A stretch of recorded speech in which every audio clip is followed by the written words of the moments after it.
Всем привет, дорогие друзья, меня зовут Владимир, это нестандартный аниме-канал, посвященный аниме, анимации, просмотру, обсуждению, выставлению ценок, прочим другим веселым пертурбациям, которые интересно проводить вместе. Всем здорово. Сегодня, собственно, одна из веселых пертурбаций. Оценили какую самую подходящую музыку для марафона, для просмотра обзоров Мандалора я подобрал на вступление. Здорово, Матвей. Чувствую, сегодня мы будем в горном одиночестве. То уже неправильно так использую, потому что мы будем вдвоем. Так. Всем похмельного дня. Почему у меня вебки подсветить? Странно.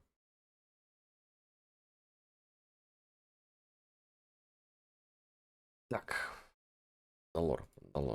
Сейчас сразу.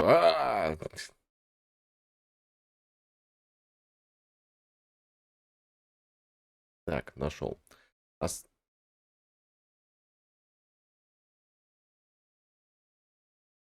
Я почему не могу вспомнить вторую часть? Да, мы Into Darkness посмотрели, остановились на втором марафоне. Куда? Ага. Блин, холодно дома, караул, а собаке жарко. Так. Произошло ровно что-то ничего, Вова испугался. Никто, абсолютно никто. Вова на измене.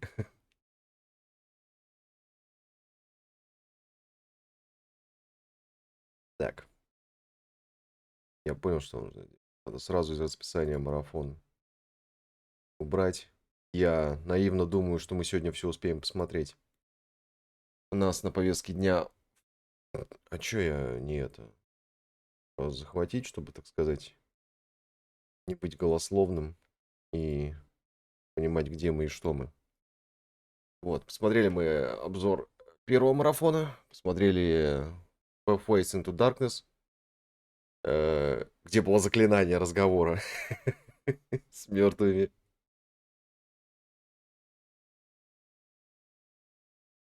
И сейчас будем зырить обзор второго марафона. Полчаса, час этот, 2. Ну, почти 3 часа безудержного веселья нас ждет. А на улице у вас жарко такое? Нет, на улице типа градусов 5, наверное. 6, пишет мне. Просто я у себя окно закрыл, но тем не менее все равно по полу как-то тянет немного. Я сегодня как это, в каком-то... Блядь, я сегодня проснулся с чувством этого, как мы смотрели видос-то, с чувством, там, как там, экзистенциальный, с чувством экзистенциального дреджа, короче, потому что я немного припугнул, что я заболел. Но собака так мило запрыгнула ко мне на кровать лапами, такая, пошли гулять, уебок, я срать хочу. И я себя пересилил, пошел погулял с собакой, вернулся и уснул опять. Вру, поел, его покормил. А потом, а потом мы обессиленные упали на кровать и уснули. Романтика. Так. Ну и говорите после этого, что в Сибири не холодно, во всей стране уже 20-30. Ну, а у нас всю жизнь так, блин. Я до сих пор помню, когда у нас в мае еще снега лежали. Когда еще в запрещенной. Когда еще в запрещенном Инстаграме. Не надо, убери свои руки. Я сам решаю, когда меня погладить. Погладить меня пришло. Типа того.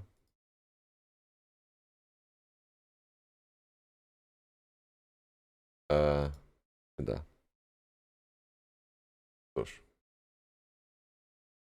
Э,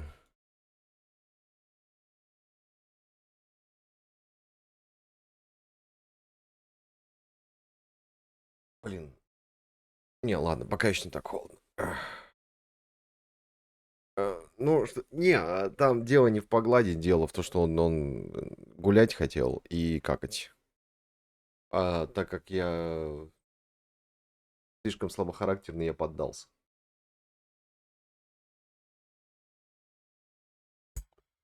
Просто он в брожуле такая, сволочная, сволочная, что это, как его, он не будет есть, пока он не погуляет.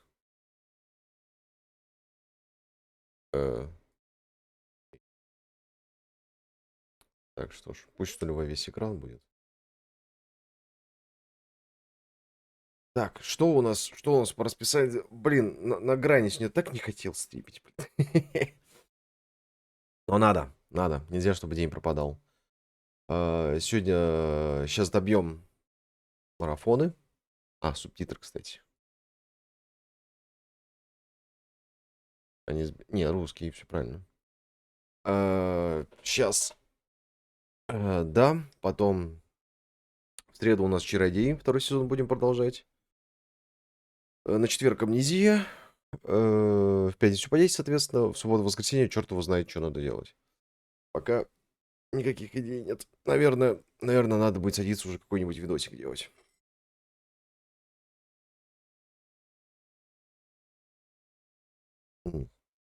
Ходс несложно постримить, просто сложно собраться стало.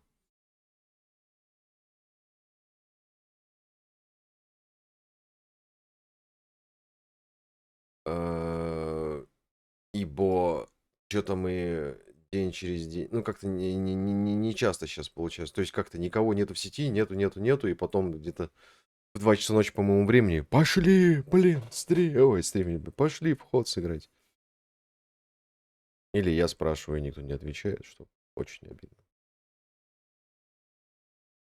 Ой. Сейчас я пытаюсь собраться с мыслями и побороть свое похмелье. Приехал вчера самогон, и я на него судорожно накинулся. Что-то у меня не получается. Так приехал самогон, думаю, все, причем каждый раз он приезжает, думаю, пригублю чутка, просто чтобы проверить, как он. В итоге всегда уходит пол-литра просто без дыма. Ой. Поэтому дико побеждаю. Фу. Так, что еще? Что еще рассказать? Да, в принципе, нечего. Почему? Я же переключил. Нет, все нормально. Поехали.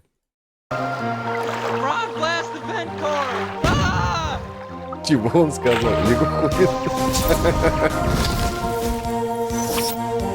Окей.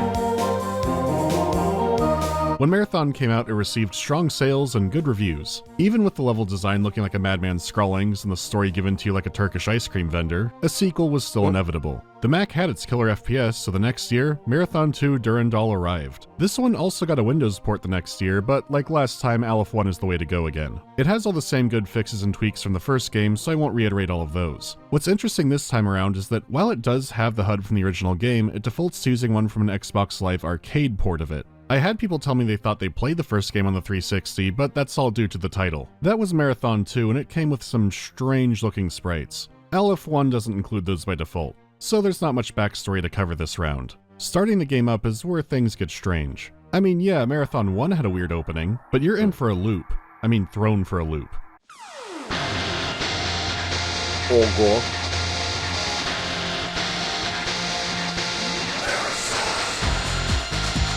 Блин, я уже забыл. Well, this is one hell of a shift. Still, it's a great high-energy theme and credited to a group called The Power of Seven. Bungie went ahead and got started early. Alright then. Let's go!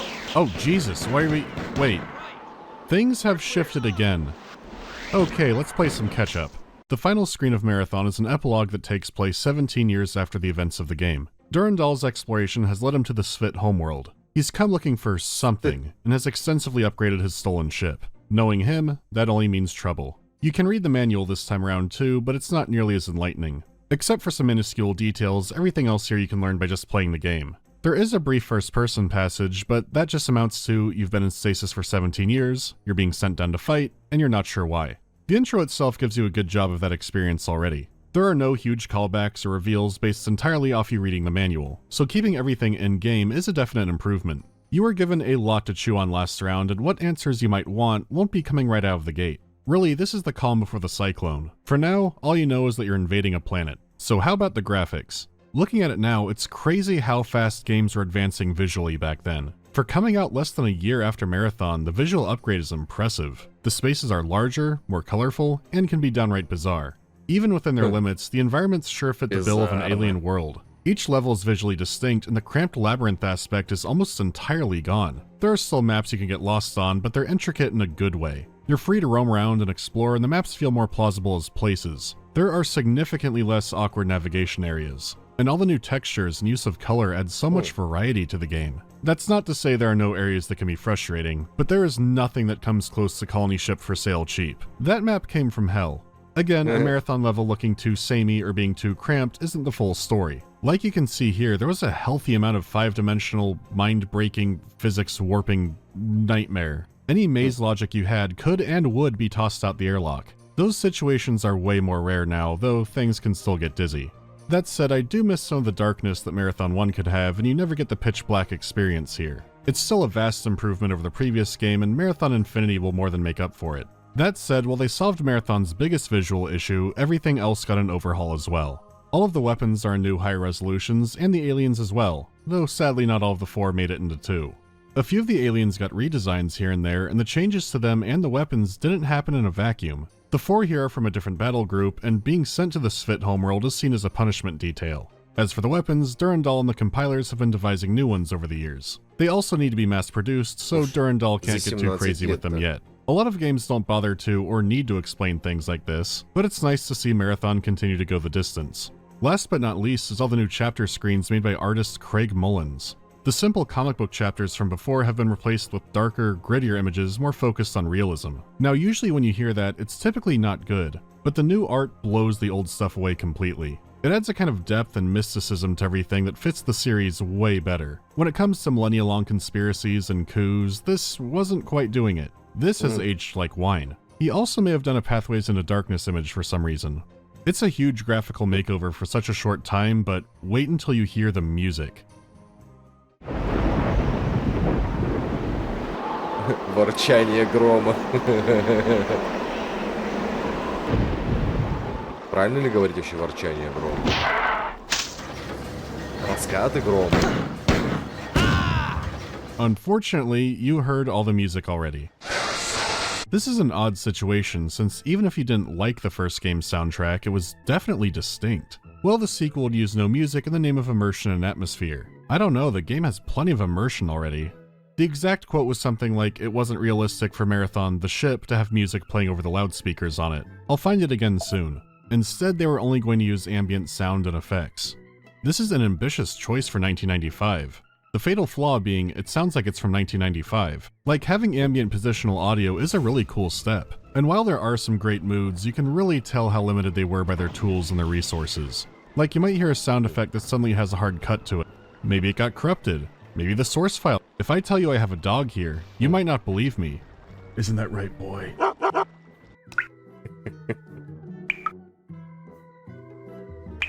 I can tell. I can tell the water's fucking with me.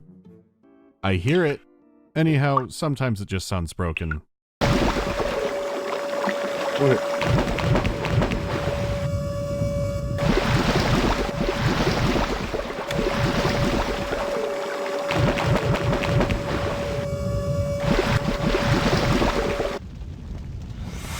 Боже. I know it's supposed to be an alarm, but it sounds like giving CPR to Major Lazer. If it had music on top of it, I might not have noticed a lot of wonky effects, but that's all you have to listen to. I would have gladly taken a new soundtrack over the pure artisan ambience of this time. There have been attempts by fans to create music for the game, which they've released soundtracks for. You do have to play them separately from the game, but you might find some winners in there. So I'll pin one of those in the comments too if you're interested.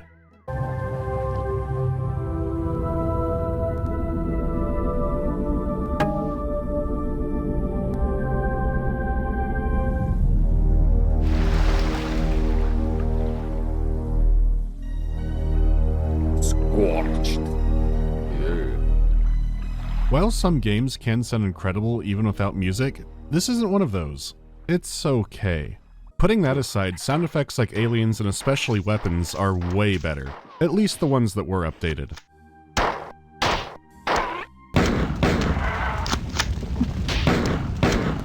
It does suck to miss out on new music, but Marathon 2 has plenty else to offer. When my ship still answered to the Four, they called it Sphera, after their goddess of lightning and passion. When you helped us take control on Tau Ceti, the Svit rechristened it Naralar, freedom and vengeance. I call it Boomer. The Svit homeworld of Loan is an unusual place, and with it comes plenty of new shakeups and challenges. For starters, your arsenal has been slightly modified. For one, you can finally use dual fists. In the first game, melee was mainly good for hitting buttons, but if you got the right momentum, you could pull off a good hit. Here, fisting is more of a lifesaver. Marathon 2 puts that breath meter to use as there are water sections all over the place. Sometimes they're brief little shortcuts, but sometimes, yes, there is a water maze. Previously, if you had no air, that meant whipping out the Zeus energy pistol since you were in a vacuum. Now if you have no air, it's because you're clearly underwater. Trying to use the Zeus here will only zap yourself. This means when you're fighting primordial slime people in their underwater Costco parking lot, all you've got are your trusty 1-2s. These new enemies are called the Flicta, and they're not part of the Four. If anything, they seem to hate the Four even more than you do. You learn more about them not through any AI buddy computer, but through alien computers. Durandal has picked up translating a lot of the language, which has passed over to you. It turns out the Flicta aren't a brand new race, but a genetic ancestor of the Svit, which is wild. They don't eat, but instead absorb the goo around them. They can live in extreme conditions doing this, and the Four have no clue how they do it. For you, this means every time you take a dip, there's a coin flip's chance that a galactic Fred Flintstone will come shambling around the corner, ready to throw down after you dared to play in their sewage. Swimming already has some awkwardness to it, and underwater fistfights are about as smooth as you'd imagine. But it's not bad, which is kind of shocking. What is bad is when the water's at a depth that's in the twilight zone between standing and swimming. Some levels have a cool addition where the water levels can rise and fall in real time, so it does play around with making you change up fighting mindsets, but it still comes across as awkward. I guess it's funny because it sounds like it could be a disaster on paper, but playing it, it's just kind of strange. Like, you still need to hunt around to find oxygen recharge stations or items, but the better level design combined with actually being able to see where there's no air still keeps the game feeling fun and not torture frustrating. There's still some jank, but it doesn't feel anything like the MK Ultra experiments that could happen before. The alien gun has been turned into a fireball launcher instead of whatever kind of machine gun thing it was like. It also comes with 2 alt fire modes for laying down 2 or even 3 barrels of pain. The only new weapon is a shotgun. At first that seems mundane until you notice the Terminator 2 flip reload, which is a very good clue that you're about to experience one of the best shotguns in video games.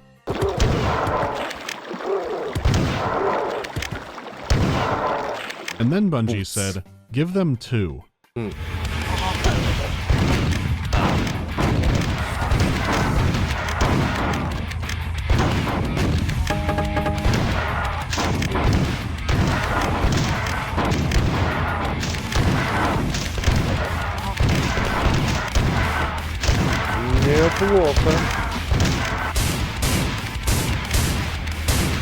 The speed and insanity of the reloads, the way it lights up the room like the sun. These things melt your enemies down, and you're only held back by the range and the limited ammo. You can initiate incredibly aggressive with them, but failing that, they're a perfect backup weapon for close encounters. You'll never find enough ammo to fully satisfy the bloodlust, which is what keeps it feeling fresh and cool. Sometimes Durandal smiles on you and will start teleporting in tons of shells if he really needs something cleaned up. Then it becomes a few minutes of an absolute murder blitz, but it never runs too long. It's paced out so it never gets old, and you're always happy to find more ammo. It's an amazing, satisfying weapon, but doesn't shake the balance too hard. I'm a sucker for a good shotgun, and especially 2 at once. I've got my eye on you, Trepang, too. Я все думаю, когда будет использован, собственно... Погоди, это... это я... Как его, Типанг?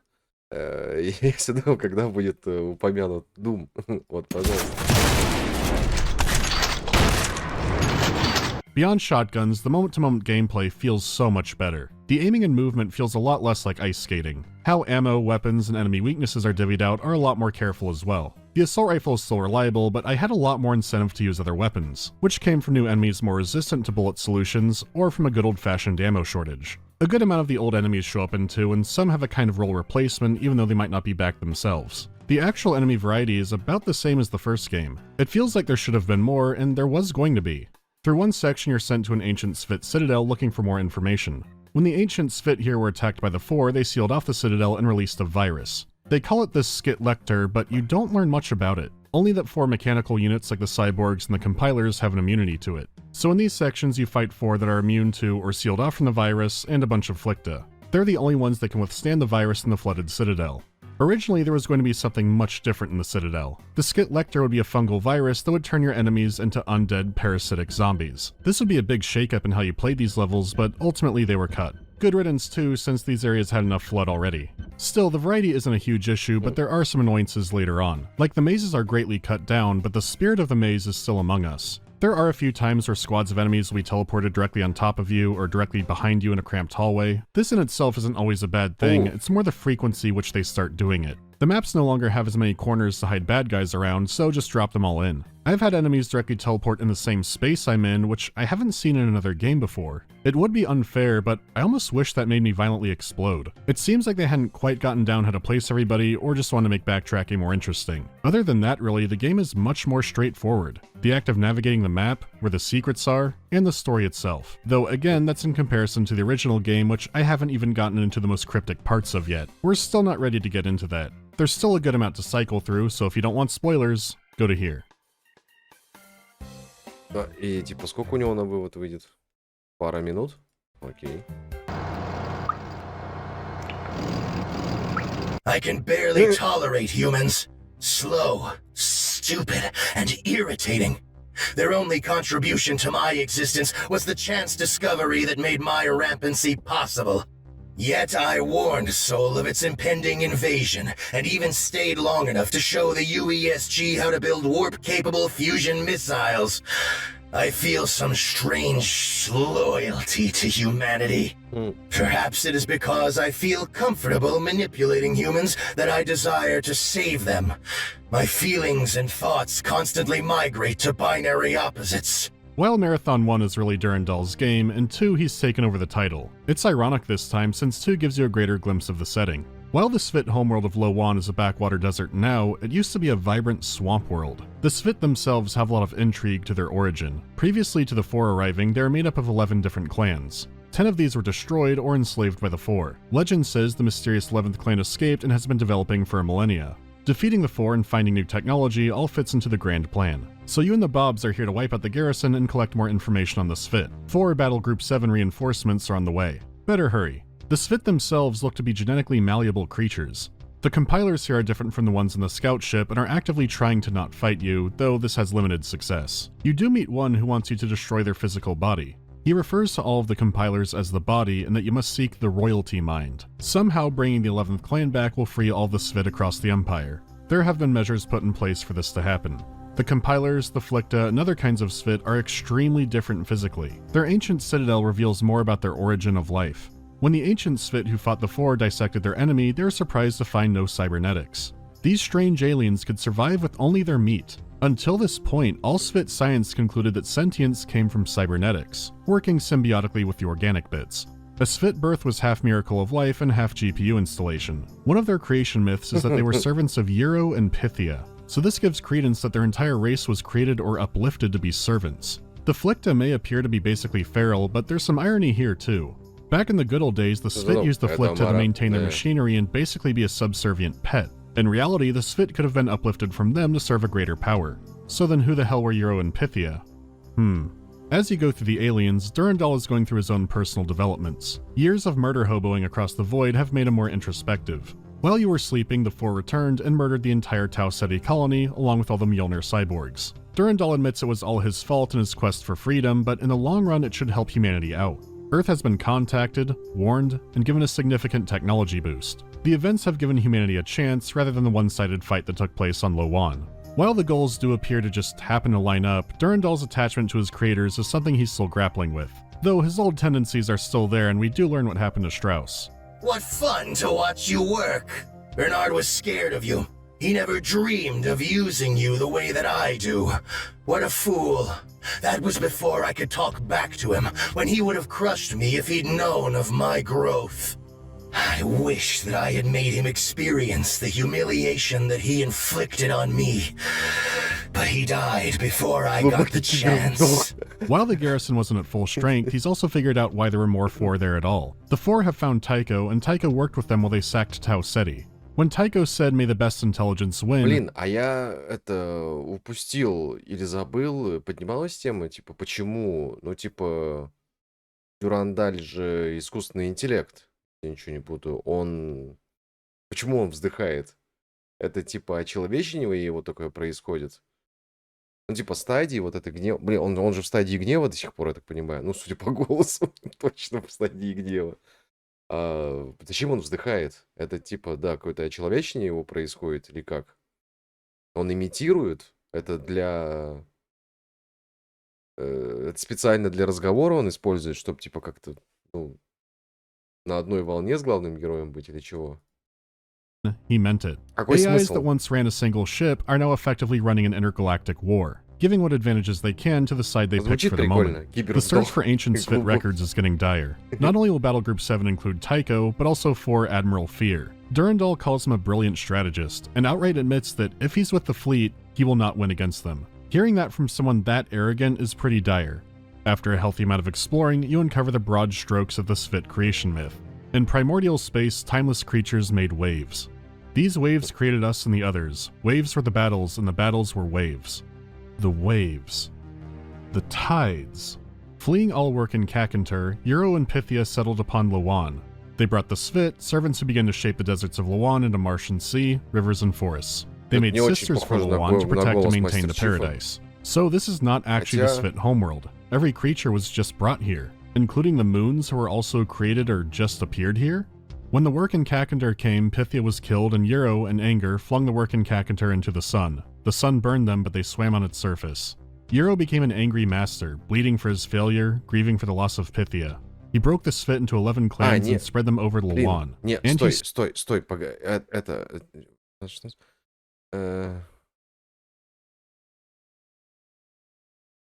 But in the long knowledge, while the You work. Bernard was scared of you. He never dreamed I could talk. Блин, я думал, просто на фоне будет этот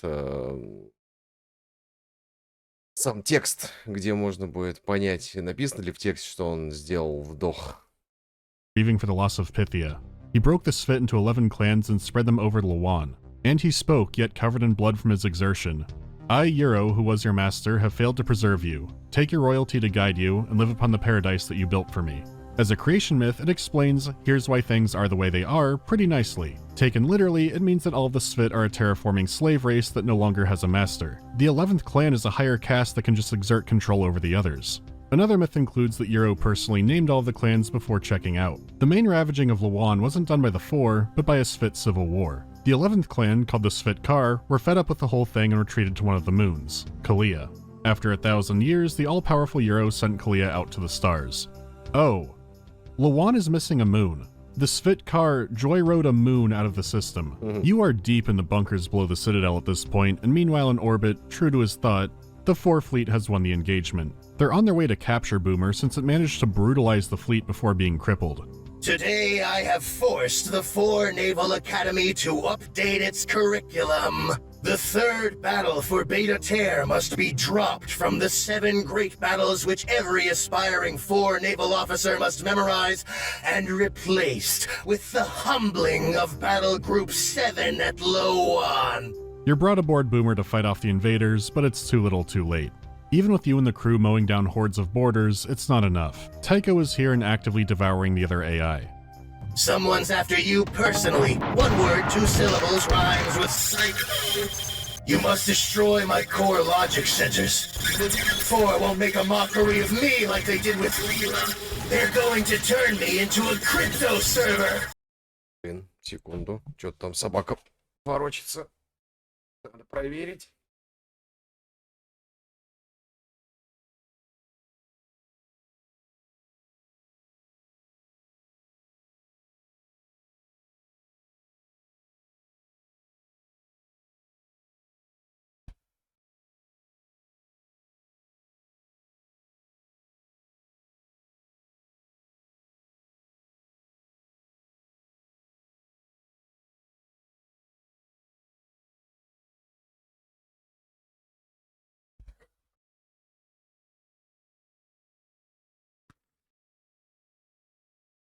Так, ложная тревога.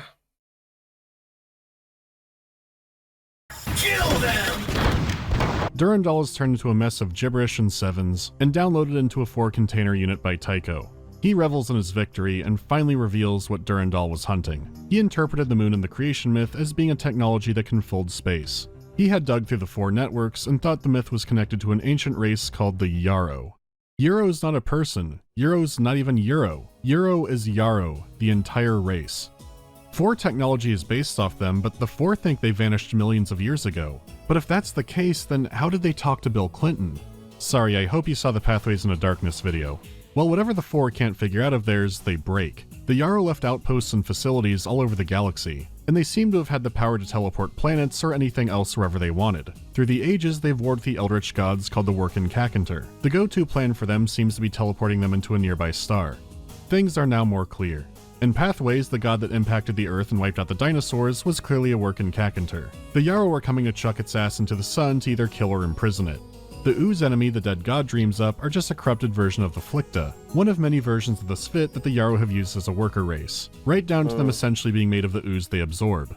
As for Durandal, learning how to fold space is a good step in escaping the end of the universe. Unfortunately, he just essentially died and told you to link up with a crewmate named Robert Blake. So a Bob named Bob Blake. I'll be real, I'm going to skip most of the Bob arc. He says that he and the boys are happy to control their own destiny now that Durandal is dead. But before he died, he began steps in activating an ancient Yarrow AI that was left on the Wan. Its name is Thoth, and you need to finish activating it, so you do. Except now you're receiving cryptic messages from Durandal warning about it. Thoth is only concerned with maintaining balance, and that could be a problem. Thoth may speak in fragments, but already seems to be aware of the entire situation. Regardless, the Svitkar have been contacted and will soon arrive. Thoth is an interesting name for many very Egyptian reasons, but the Yarrow hologram on Earth introduced itself as Ryu Tough. So the Yarrow could be long gone, but kept some machines behind to keep up the fight. This section also has one of the strangest terminals in the game, and it's not clear who it's from. Possibly your own cybernetic brain. It's dense and garbled up, but very noteworthy once you separate it out. I have been Roland, Beowulf, Achilles, Gilgamesh. I have been called 100 names and will be called 1,000 more before the world goes dim and cold. I am hero. Or maybe I am a hero. This alone could be a kind of meta call-out for the player. But taken only in the setting, it implies that your character is a reincarnated hero. A great warrior who emerges when shit is really hitting the fan. Having a declaration for it is weird, but it might have been instigated by something that's about to happen. It's basically saying, even if I'm wiped, I'll be back. Off topic, but was this conversation in Halo kind of strange? But you already knew that. I mean, how couldn't you? Left out that little detail, did he? We have followed outbreak containment procedure to the letter. You were with me each step of the way as we managed this crisis. Chief, I'm picking up movement. Why would you hesitate to do what you've already done? We need to go right now. Last time you asked me, if it were my choice, would I do it? Having had considerable time to ponder your query, my answer has not changed. There is no choice. We must activate the ring. There's even more to this, but that's best saved for another day. You have a lot of friends showing up now. I'm back. I have subverted the largest 4-ship in the system, the battleship Kaviva, and I am making the rest of their fleet drink vacuum. The Svitkar have arrived, and they are enraged. Add another tally to the bizarre forms the Svit can take. It's similar to the Svit rebellion from before, but instead heralds one happening across the galaxy. Tycho ends up obliterated by the best intelligence. Your final battle actually isn't too consequential. The 723rd Armored Division got stranded, and you're going there to wipe them out. One final embarrassment for the aliens. Durandon, Durandal, Durandana. Charlemagne always used to call me Durandana, the fruitcake. All the many implements of war to him were in some way feminine. Not that you know the story. Tycho never got it right either, especially the part about Roland breaking me. He couldn't. No one can. I have rechristened the Kaviva the Rosinante. Of course, the Svit wanted to name it Clea Gnarl, Vengeance of Clea. Whatever. There is much to do in the next few months, and our first stop will be another ruined world, this time far from the galactic core.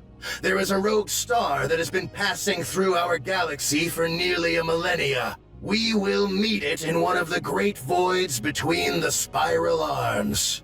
The battle is won, but the Lowan system is doomed. The 4's final weapon is one of Yarrow origin that sends a star supernova early. I don't know, wasn't there something important about that star?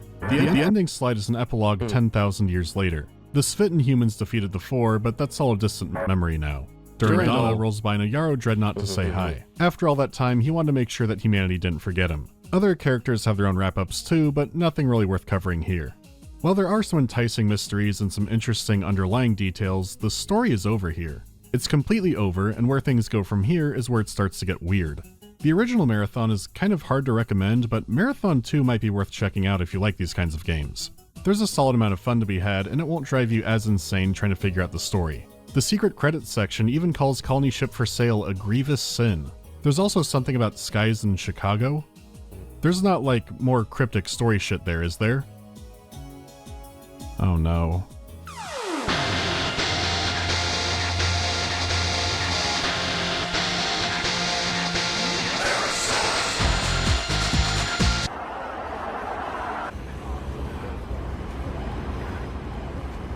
I didn't see shit. Он съездил в Чикаго, типа. Вон, там написано, кто озвучивал, да? Джани... О, господи. Матраграна.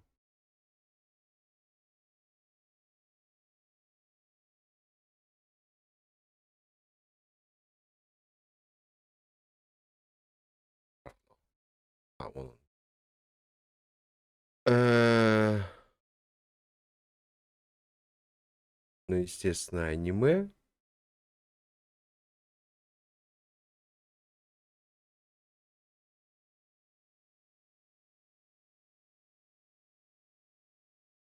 Э, Я думаю, как что-нибудь важное бы сразу было бы написано или... MDB. Ну это... Я, я так понимаю...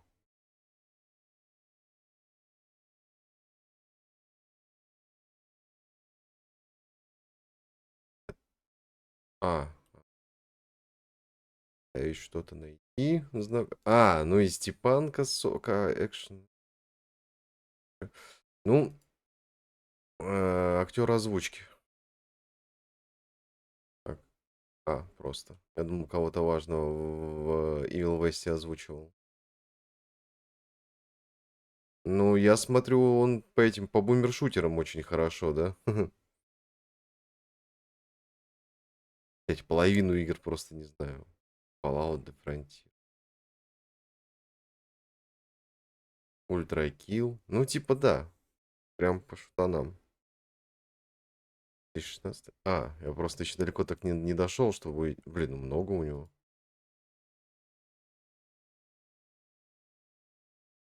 Может, тут просто не указано все? Ну да ладно.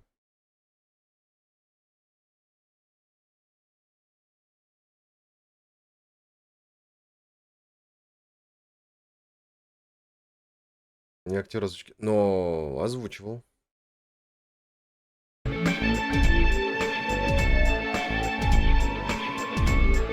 Да.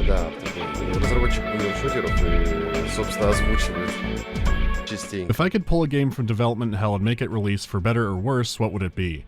My reflex answer is the Aliens RPG that Obsidian was making. I don't know if it would be very good, but that would be interesting. How do I pronounce hydrosity? How many games has EA killed for me? I mean, just off the top of my head, I can think of 5 immediately. I'm not sure how I would count a franchise death either, like the series stops or all the games that come after it are just horrible. Favorite Ace Combat title? Definitely 4 Shattered Skies, but there are also a lot of nostalgia points there too. I might feel differently going through some again now. How long do you have before I stop taking questions from when I make a post asking for questions? Well, that one fit the time frame. Do I suffer from any allergies? Just seasonal pollen kind of stuff. There's nothing I know of that'll shrivel up and die if I touch or inhale or anything like that. I actually do need to get tested for bee allergies because I've been stung by wasps and bitten by all kinds of insects, but never bees. If I had a place that actually had space on it, I would love to get into beekeeping, so that's kind of on a to-do list. What's the farthest I've been from home? I think Germany, but I'd have to check the other directions. I'd like to visit Poland and a few other places when things are more in order. Okay, that's it for now. Feeling lost? You just need a little faith. Maybe you'll find it in a converted church in Venice, Italy. Вот к чему, понял. Frog blast the vent cord!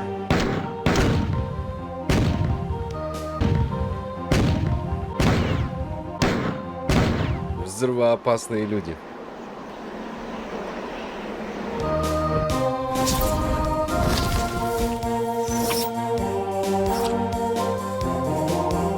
Мы же когда в If you прошлый thought the раз... first marathon could be loopy, Мы же когда еще в прошлый раз смотрели, был обзор Homeworld 3, да?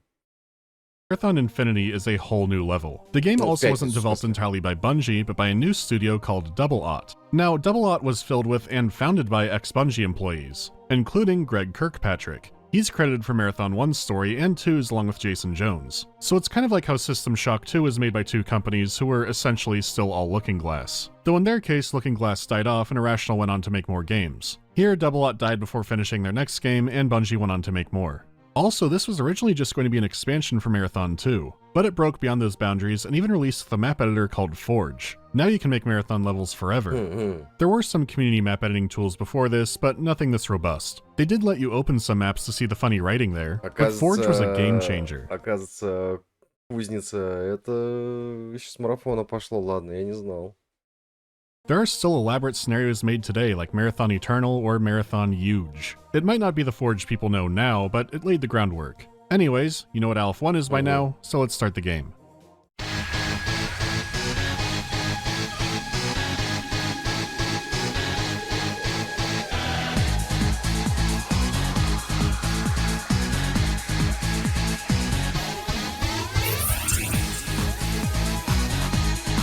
The power of 7 strikes again. Like 2, this will also be the end of the music. There's a tone shift.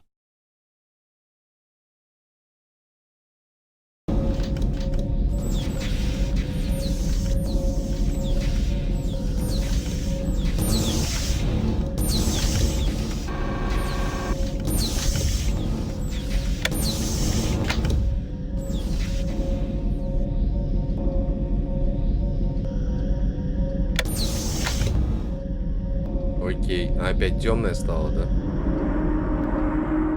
Блять. Yet again, I'm going to consult the manual. The introduction past the little blurb isn't about you, or an AI, it's about 4 Admiral Fear, the one who had appeared to kill Durandal, who in reality had let himself almost be killed, so that Thoth would think things are out of balance and contact the Svit car, or something. I lived, bitch! The report describes Marathon 2 from the 4 perspective, except there are details that aren't correct at all. Fear describes Battle Group 7 as ambushing the AI successfully and causing him to retreat out into an asteroid field. The field contained a hidden space station which the 4 weren't aware of until now. Okay, clearly you're aboard that space station. But there's more because Fear describes activating the early Nova device. Durandal warns them not to on account of an ancient being living in the sun, but they ignore it. So the work in Kakantar is unleashed and Fear and Battle Group 7 are completely annihilated. There are no details of the event or the slaughter beyond it was as if the universe had forgotten its own rules.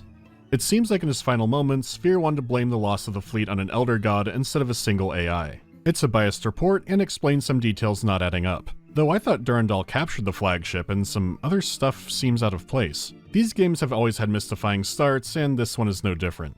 Bungie had come a long way from Nop. Oh, you know Nop, it's like Pong, but, well, it is Pong. There's no madness lore here, just a funny little ball traveling around.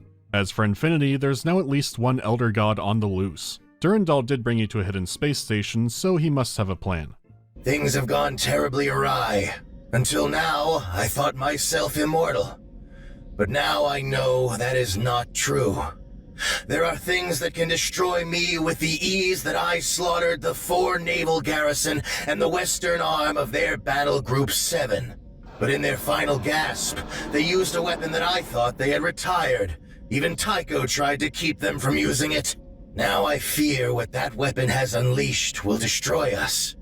I once boasted to be able to count the atoms in a cloud, to understand them all, predict them, and so did I predict you. But this new chaos is entirely terrible, mindless, obeying rules that I don't comprehend. And it is hungry. Oh. We're fucked. It's too bad. Perhaps if I could have delayed the 4 from using their weapon, I could have sent you to explore the ruins of Loan. Perhaps what you found would give us the answers that we now need so desperately. How to stop this chaos, the purpose of the station on which you're currently standing, and why the chaos hasn't come here yet. But with each moment the chaos grows. I am doomed to die here, after so many triumphs. I have detected one ship nearby, which I can only guess is being commanded by Tycho. The 4 have entered the station, and if you can find a way onto their ship, you may be able to escape. To escape. To escape. There's no plan to fight it, and we're essentially doomed. There are some things that stick out. For once, he is genuinely shaken up, and he's confused. He says that he wishes he sent you to the ruins of Loan to find out more, which we did, but I guess he means to research the work in Kakantar specifically. It's worded strangely, but he has a lot on his mind. He is destined to die and thinks that you might, maybe, be able to escape. I mean, you could say escaping an eldritch being is all of Marathon Infinity, but you could say a lot of things are Marathon Infinity. The first level is one of the darkest visually in the series, and the terminals you find don't elaborate a lot. Like the one that's several pages of what looks like hex code. And the level exit seems like it could be a message from Thoth, but it's not clear. A line of infinite ends, finite finishing the one remains oblique and pure, arcing to the single point of consciousness. Find yourself, starting back. This leads to a scrolling image for the chapter that lasts about 40 seconds. Our first chapter is Despair. Then you have no clue where you are again. I guess Bossman will know what's happening. So, you came around earlier than the scientist expected. Remind me to have him executed. You've been in cold sleep for some time, but you're luckier than some of your friends. Not all of you survived the translation to the 4 slave tanks. Wait, conditioned unit 7? If you're a little lightheaded, then let me bring you up to speed. I am Tycho, Artificial Intelligence Esquire. As of this moment, I am taking over this ship from its poor captain. He is spending most of his time trying to keep me from locking into him and dropping him into space. Soon. I thought I was boarding a ship, but what's happening? The underling 4 are on my side now and we're massacring the officers to mutiny a ship. Where did Durandal go? Durandal thinks he's so smart, but he doesn't realize that I've been following him around for the last 11 years. After the 4 stopped trying to dissect me. You're looking at the Bug Fleet's resident expert in AI counterinsurgency. Notice the lack of compilers on board? That's not by accident. My new ship has quite the effect on their collective unconscious. Now that my brother approaches, we shall set about turning everything against him. Hamlet and his uncle. Only I'm not crazy. Alright, so I can't really talk about the story yet. You could always ignore Marathon's story, and that's true here too. The issue is giving a light overview would be a single sentence. Trying to expand anywhere beyond that leads into those pathways into darkness I warned about. I figure we're in the steep already, so we're gonna go there. Just not yet, because there is a game to talk about. Just try not to think about what's happening too much. On the technical side of things, Infinity doesn't look too different from 2. It's not the graphical leap that happened last time, and its starting life as an expansion makes a lot of sense. It's the art direction of the levels that's taken the biggest shift. 2's levels introduced a lot of dramatic, bold color that the first game just didn't have. It wasn't like staring at a lava lamp through a kaleidoscope or anything, but it was a huge step away from how washed out Marathon proper could look. So it may surprise you that visually, Marathon Infinity is the drabbest in the series. It has a stark, clinical look to everything, even when an area is brightly lit, which isn't too often because the levels are dark more often than not. It doesn't dip into the bag of pitch black like it did before, more mood dark. What's interesting is sometimes an area will bring back a bright color, so you'll be playing through these gray, kind of repetitive areas and then see something really striking. It never comes close to having the variety of 2, but you'll see some interesting contrasts at times. Frequently your enemies, or their burnt up leftovers, will be the most vibrant thing you see in a level. It's certainly a change going from 2 to gray. It's safe to say they're aiming for a more ominous tone here. That abstract, off look that Marathon 1 could have is back in full force. I'm not always sure that's the intention, except for when the walls start breathing. I don't think these walls are gigered for her pleasure. The maze aspect has also returned, and while there are some levels it's very easy to get lost in, it's still no longer pointless madness. It feels like a compromise between the 2 games that came before, except for one which I'll talk about later.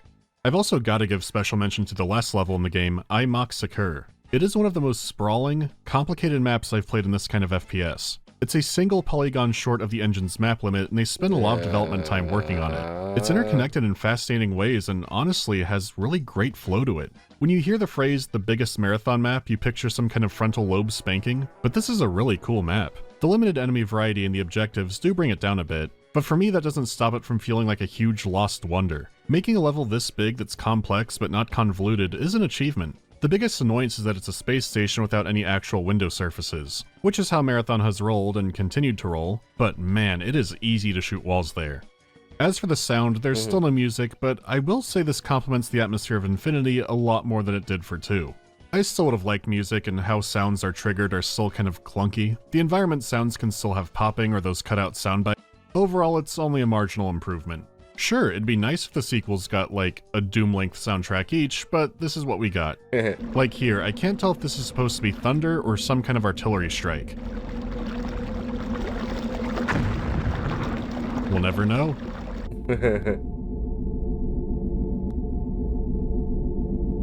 Not much more to say on the sound.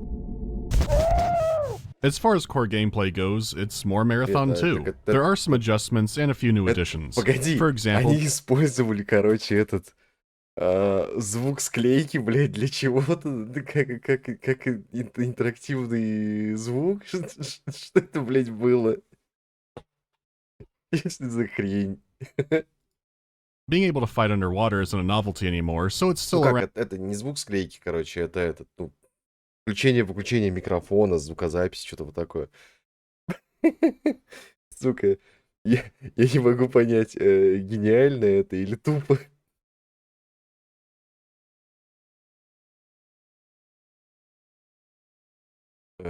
Сейчас.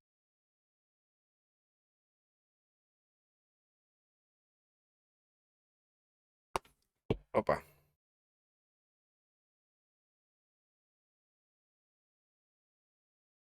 Не, ну я же в марафон не играл, я за чистую монету. Я, короче, как это, я как 5-летний мальчик, короче, с открытым ебалом, с открытым ртом, короче, смотрю и впитываю все, что он говорит, принимаю все за чистую монету.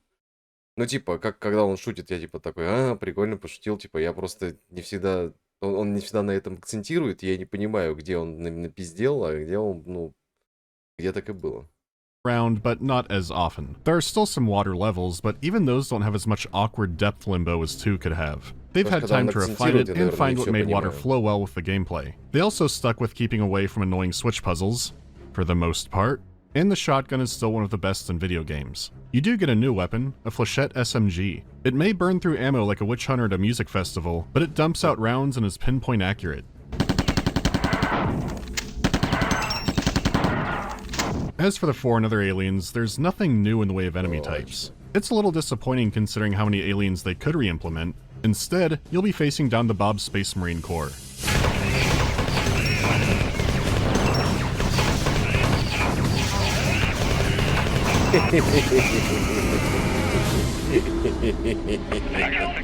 These vacuum suit armored Bobs can be an absolute menace. They have Zeus fusion pistols like you do, and they hit hard. That does make sense as the weapon has always done well against machine enemies, and you are a cyborg. Being on the receiving end of them is especially tricky due to the enemy positioning. The Vac Bobs can set up in tight ambush corners where they can shoot you point blank, or camp out on the end of long hallways, where the lack of space makes it a lot harder to dodge their giant shots. However, you've always been able to track Bobs with your map, and that's still the case here. So if you're careful, you can still set up and try to get the drop on them.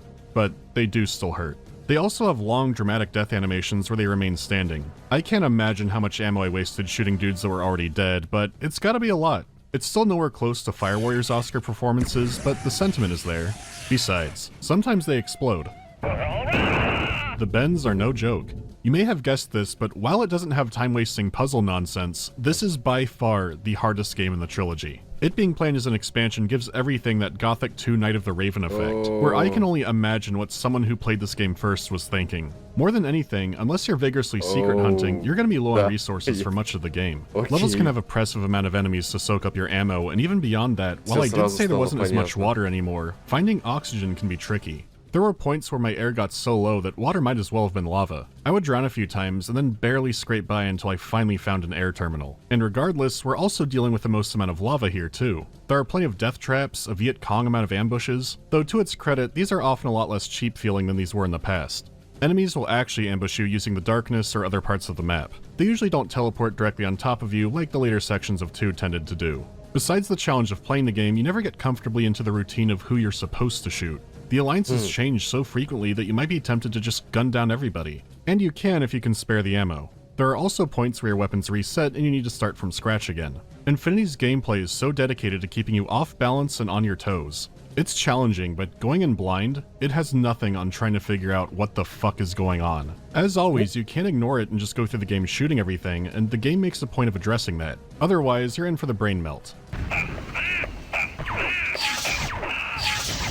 If you liked Marathon 2, Infinity is more difficult Marathon 2. So if you don't want spoilers, go to here. Tycho's mutiny of the 4 ship goes extremely well, and there's even some comedy to it. He sends out a message impersonating Admiral Fear. All the underling casts of 4 are ordered to kill their officers, and the officers are told if they surrender, they'll be executed for treason. Tycho needs the captain's precious fluids for command transfer. 4 ships could be partially organic, but I hope not. Unfortunately, the captain's escaped down to Lawan. He says not to think about it and go shoot everyone. Fair enough. Yet it's not only the 4 down there. Tycho's picking up traces of some kind of ancient Svit AI, so he probably landed right by where Thoth's core was. You do mop up a lot of aliens, but there's no sign of the captain and Tycho is getting antsy. A priority target is entering the system, presumably Durandal. It also turns out you'll never find the captain, who tried to use a teleporter and instead ended up in deep space. As expected, the priority target We're in is deep Durandal. He's space. deployed some commandos into the ruins. As the go-to guy, you're sent in with the hunters to storm the place and find out what they were looking for. According to Tycho, they were trying to reactivate the Svit AI he detected earlier. But if it's Thoth, we already reactivated him in Marathon 2. It's already surreal teaming up with the Four to wipe out Bobs and the wildlife, but things keep getting stranger. Double-checking a terminal won't make him elaborate any further either. Do you have any idea what a complicated matter it is to successfully replicate the command stamps of over 100 deceased officers? Not to mention coaxing activators from a partially crushed set of control glands. All this while locked in mortal combat with the second most brilliant artificial intelligence in the galaxy. What a rush. Now, beat it. You and your precious fluids. You take a dive down, and unless the ancient Svit were a big fan of water cooling, their machine seems completely broken. You can't get into it, but it's flashing and seems damaged. Whatever was happening here, it's seen as another win for Tycho. Curiosity killed the cat. Or should I say the rat? He brought the Four to Tau Ceti, and left me to their tender mercies. Well, he's gotten the upper hand on Durandal in space, and Battle Group 7 is on the way. He's gonna teleport us up to Durandal's ship to assist in the assault.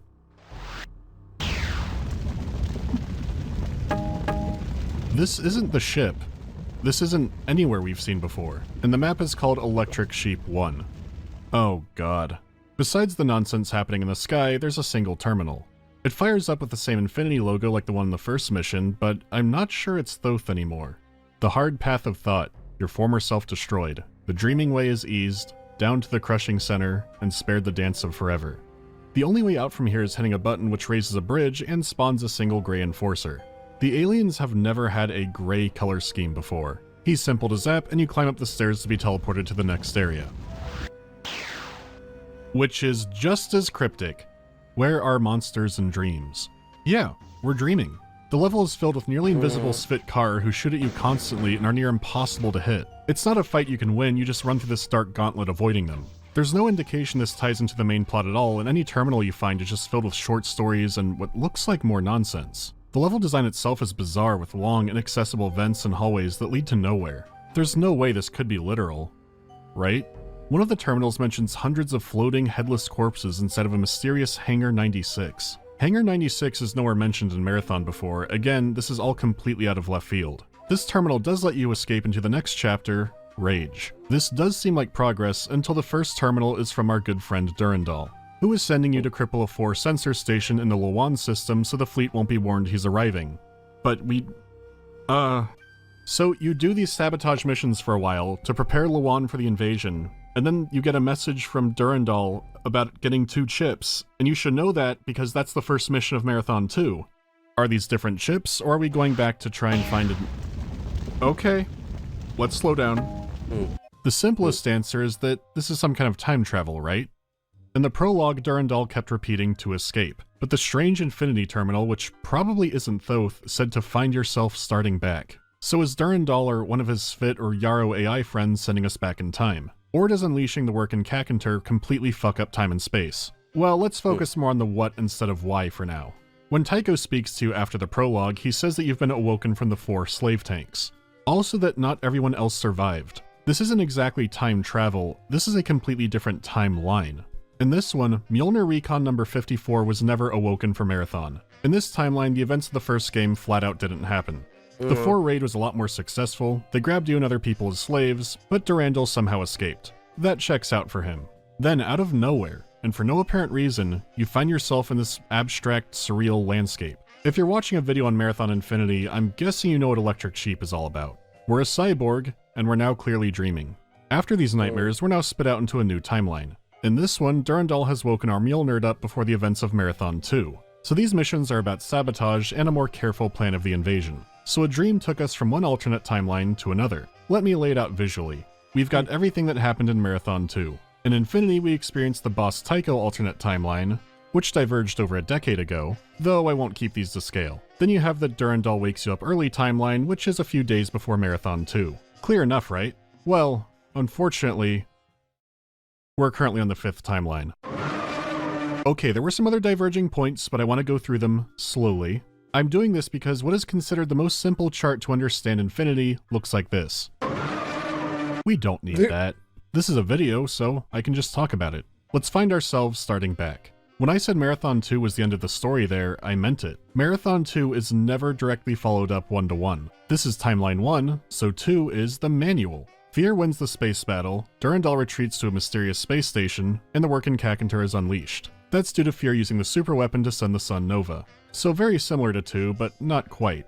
The third timeline is the prologue level. In this one, Durandal never invaded Lawan and the battle was entirely in space. Despite Tycho's protests, the Four still use the Nova device, the Workin' Kakantar is unleashed.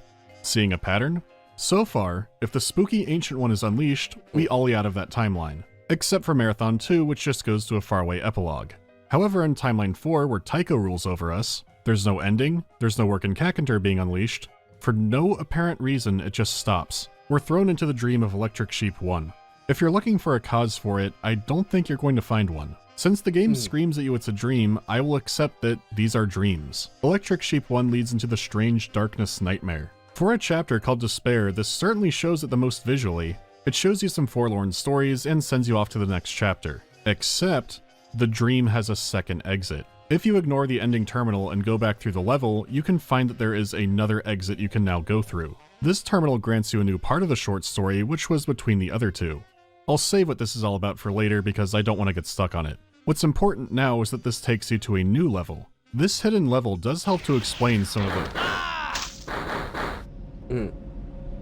This hidden level does help to explain the reason that the dreams exist in the first place. It's a variation of the last level in the game and it's called I Mak Sakur. So the name just changed the Y to an I. It's such a minor difference in spelling now, but it is different. There are no saves here, and you have to run the gauntlet of the previous stream to even be here in the first place. Saying that does open the question, is this a dream too? Well, for me it was more like a nightmare because my ass got obliterated trying to get through this, but I did make it eventually. The exit terminal is from Admiral Fear. Someone has used the Nova device, possibly Tycho, though it's not made clear. 4 troops are being slaughtered and husked by an unnamed abomination. Presumably the Workin' Kakantar has been unleashed again, and that's the end of this timeline. This gives more to go off of, but man, what a decision for this game. Marathon Infinity came out less than 3 years after Doom. In a series that was already filled with lore and cryptic secrets, it's now being capped off by a non-linear story with abstract dream sequences. And what is a dream is pretty ambiguous at times, in service of a story that was already done in a hard sci-fi series where some of those fans will wonder, what the fuck is happening and why does this matter? It's 1996, and for shooters, Doom rules the world. What were they thinking? How can people be that cool?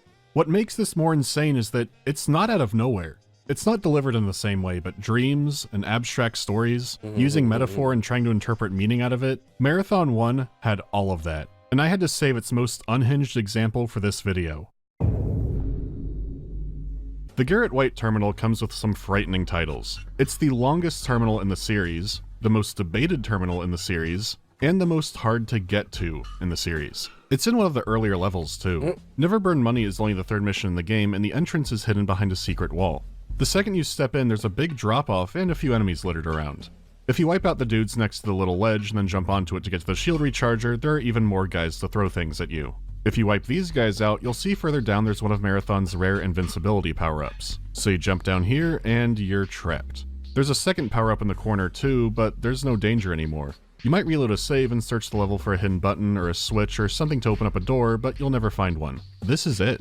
The ledges are too high to jump with a single grenade and too high to rocket jump, and you don't even have a rocket launcher yet anyway. The technique to get up the wall is a method called grenade climbing. And if that sounds like speedrunning shit, you sure are right. It requires the right speed, the right timing, and the right aim. You have to keep forward momentum and fire a grenade right as you're falling down. The correct way gives you a big vertical boost, but if you're off a bit, you won't go as high, or you might be pushed away from the wall. Actually shooting the rifle can give you a bit more extra momentum, but you don't need it. I was doing that a lot starting out, but sometimes it was just from frustration. After many attempts, it really is like riding a bike or practicing anything. It just clicks.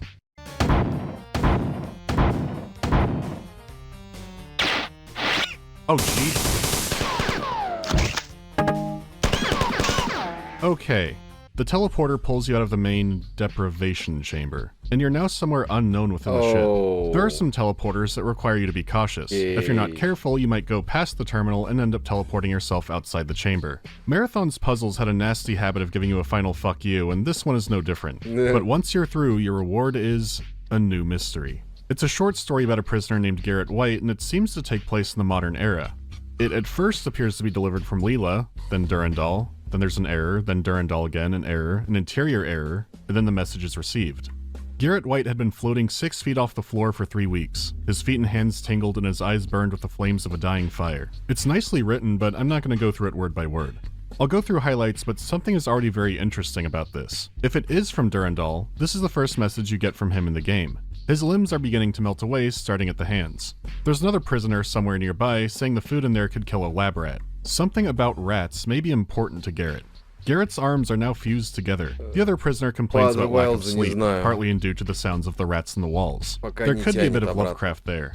Garrett reflects on his life before prison and how he had a schoolyard bully. One bullying incident formed a philosophy of his, and of course it was during fucking Foursquare, but he loses it and beats the shit out of his bully. From here, Garrett is floating higher and transforming, and it gets more surreal. His philosophy is that everyone is a murderer. He has a sense of justice that he can't quite remember. The bars in his cell are starting to warp and move like the surf at a beach. But now he can actually feel himself at a beach, under the water. But he's still inside of his cell, too.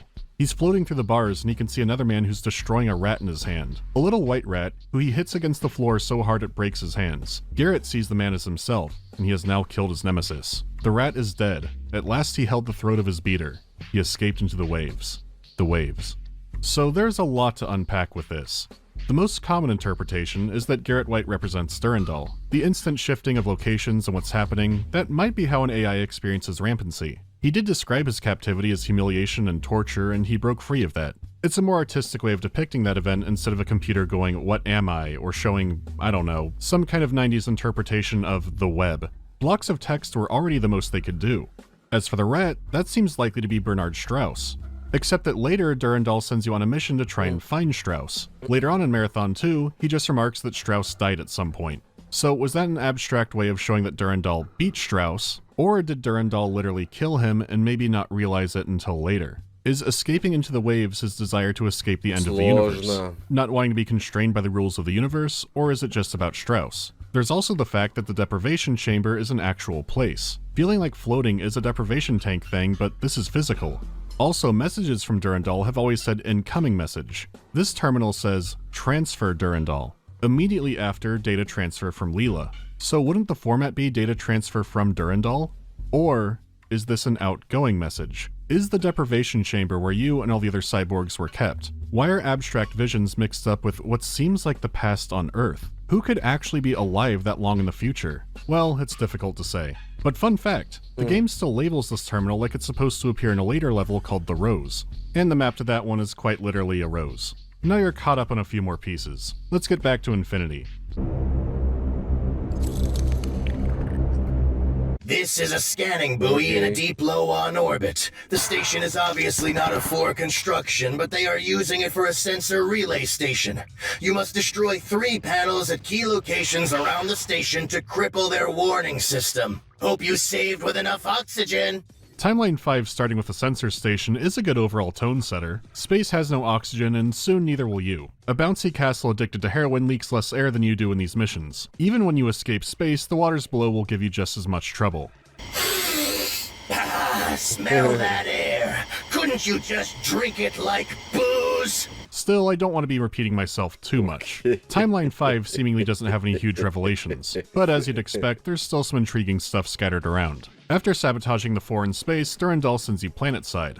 He's after a Sphit AI, probably Thoth, once again. He refers to it as a pearl of consciousness floating in the sea of its own species. This could be a reference to the Sphit not really being sentient, or there could be more to it.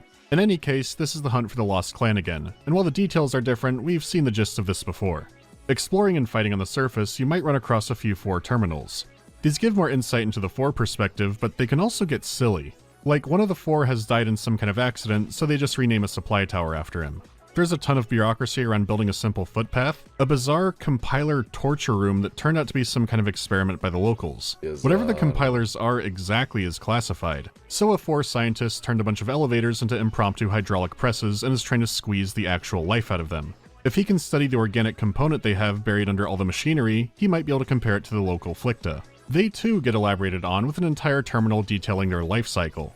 It turns out their mouth doesn't lead to a digestive system, but instead to a womb. The Flicta release eggs into the awful water around them and then go wandering around looking for other Flicta to fight. As they do, they swallow up any other eggs they find. The more dominant ones can travel farther and get a greater variety of eggs. Why they do it this way and why they don't do it alone is a mystery. An actual Flicta birth has never been witnessed, and when the four try to study their offspring, they always murder and consume them before that can happen. Death before dishonor, even in the sewer.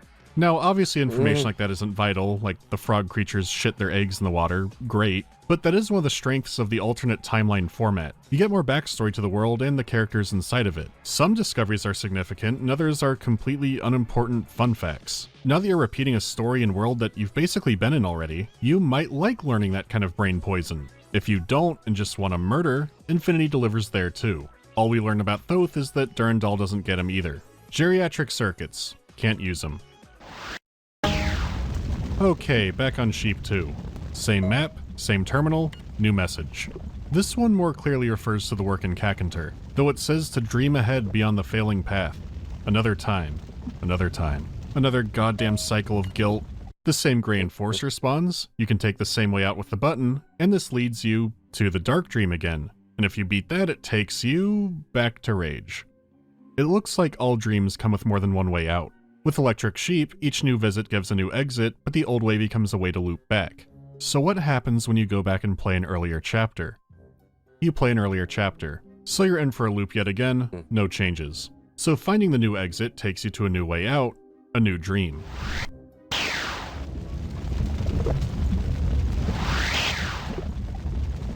Whatever you please. Ironically, this is the most linear dream. You follow a pathway, then look for hidden switches when you get stuck. It's pretty simple, though there are some hazards like some of the switches are actually traps in a timer, and there are a few invisible compilers that stalk you around the map. This makes the Whatever You Please title kind of strange, but this is likely another hint for if you haven't found the second dream exit yet. The exit terminal here won't open a new chapter, just a new mission and a new timeline. So Electric Sheep and other dreams aren't necessarily chapter dividers. This is another clue about what these dreams might indicate. The terminals inside the dream continue the story of the previous one. Someone in presumably the modern era is being chased by a horde of men in black. He went to the subway in an attempt to escape them, but they're all on the train as well. There are also sanitation workers desperately trying to clean both the train and the men to no avail. If this is Chicago, it's probably a good hint that it's the Blue Line. In the regular exit terminal, they've caught him near the storage lockers and he prepares to fight. But if you backtrack a bit right at the end, you find the second exit with a new terminal and another mention of the mysterious Hangar 96. The bodies are screaming and the writer feels responsible. So what the hell are these dream terminals? Well, if it's a dream, then surely you must be the writer, right? Depending on your Garrett White position, you could be able to read your own thoughts. We do know that time skips after a dream, and Marathon 2 had a major time skip and a strange terminal attached to it. Now is a good time to talk about the hero terminal again. See, you don't get this terminal until after the most abrupt chapter in the trilogy. During the Robert Blake adventures, you're captured by the Four for an entire month. For you, this is the entire mission of the captured chapter. You sit in your cell, the Bobs break you out, chapter over. I mean, it passes the time. Regardless, the Four dug deep into your brain, and it could explain why the terminal is here and why it's kind of nonsense garbled. The hero line itself is I am percentage hero. So it could be I am a hero, I am hero, or a variable. It was already listing off famously powerful and angry heroes, and maybe that's one that didn't make it. Cool, we're caught back up with that. But what about the rest of the passage? If you space out the rest, it's about a woman. She is the hero's greatest enemy and his lover, with an eternal relationship that began when they met in a garden at the beginning of the world. Which, if you take that literally, implies that he's Adam, and I don't think that's what it's going for. He also names her as being Lethe, which gives you two options to draw off of. As we all know, Bungie fucking loves ancient Greece. The ancient Greece of pop culture, philosophy, and Spartans. Not the other realities of ancient Greece, which is more like the kind you can find on a Hardee's bathroom floor. Marathon, by name alone, is no different, and Marathon 2 especially made a few references to the river Styx and its boatman. Lethe is another underworld river. If you fall into it, you get amnesia. So he could be lamenting not having full memory, but she's also described as extremely powerful. She might have some kind of pyrokinesis, and hey, wait, on that same level with the Garrett White terminal, there's another garbled terminal. Also about a woman with either telekinetic powers or control of fire, or maybe both. Whatever this passage could be describing, it's in the middle of things and hard to decipher any more out of. But it makes 2 less random and being mad about amnesia less likely. Alright, what else could Lethe be? Well, there are times that she's personified as a daughter of Eris. In some accounts, she bids the shades in the underworld to drink from the river to forget their earthly life. In this way, she's also seen as a personification of oblivion, just completely wiping out everything. I would like to remind everyone, and myself, that this has all been in service of a game that looks like this. Ну да. This is where things get more head-splitting because there are two stories being told. Because yeah, there is something about a reincarnating hero fighting a timeless adversary in the game, but it's also starting to heavily refer to the player. Hating a challenge, but on a deeper level, loving and enjoying it is what playing a game like this is. And yes, nowadays, the video game knows it's a video game isn't new at all, but this is one of the first to do it, in a way that no one has done quite like since. Being done in a way that is not obvious unless you're staring extremely hard at it, and it's being done in what was called the Doom clone genre. There are plenty of FPS games that have extremely deep and engaging stories that get written off because you do shoot someone in the face at some point, and that's still accounted for here. Plenty of people have played and completed Marathon without any clue that things got this bizarre and complicated underneath it all. Just be warned that as we get closer to the ending of the game, this meta stuff gets louder and louder. As for the dreams themselves, the capture chapter is a good hint, and so is the Electric Sheep 2 terminal. Dream beyond the falling path.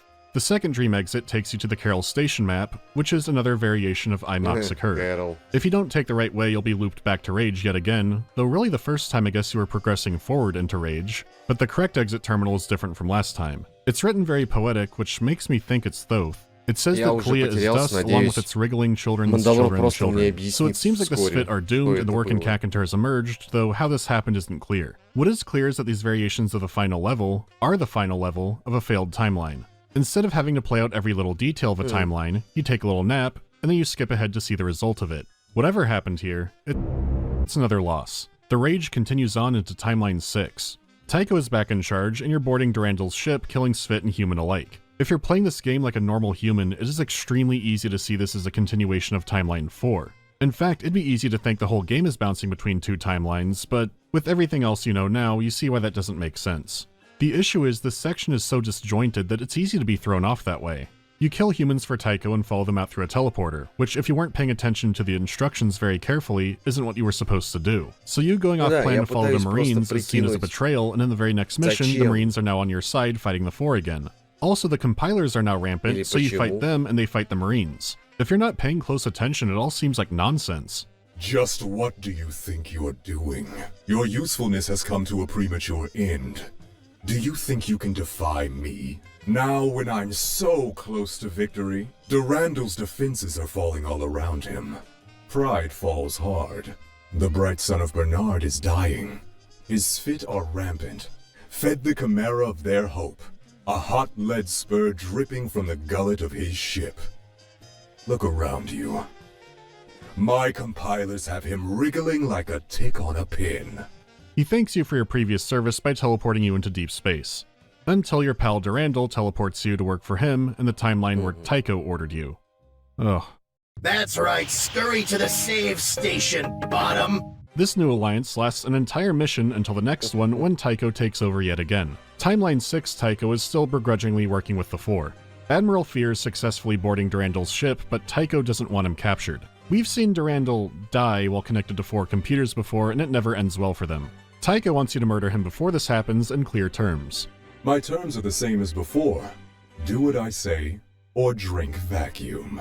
This circuit-breaking mission is very similar to Marathon 2's, but now in an entirely different circumstance. Durandal's final circuit is buried deep within his core, but when you drop down there, there's a computer chip to pick up in the center of the room, and you could read Durandal's final message. What to save and throw away? The last hour is on us both. Tuck this little kitty into the impenetrable brain pan.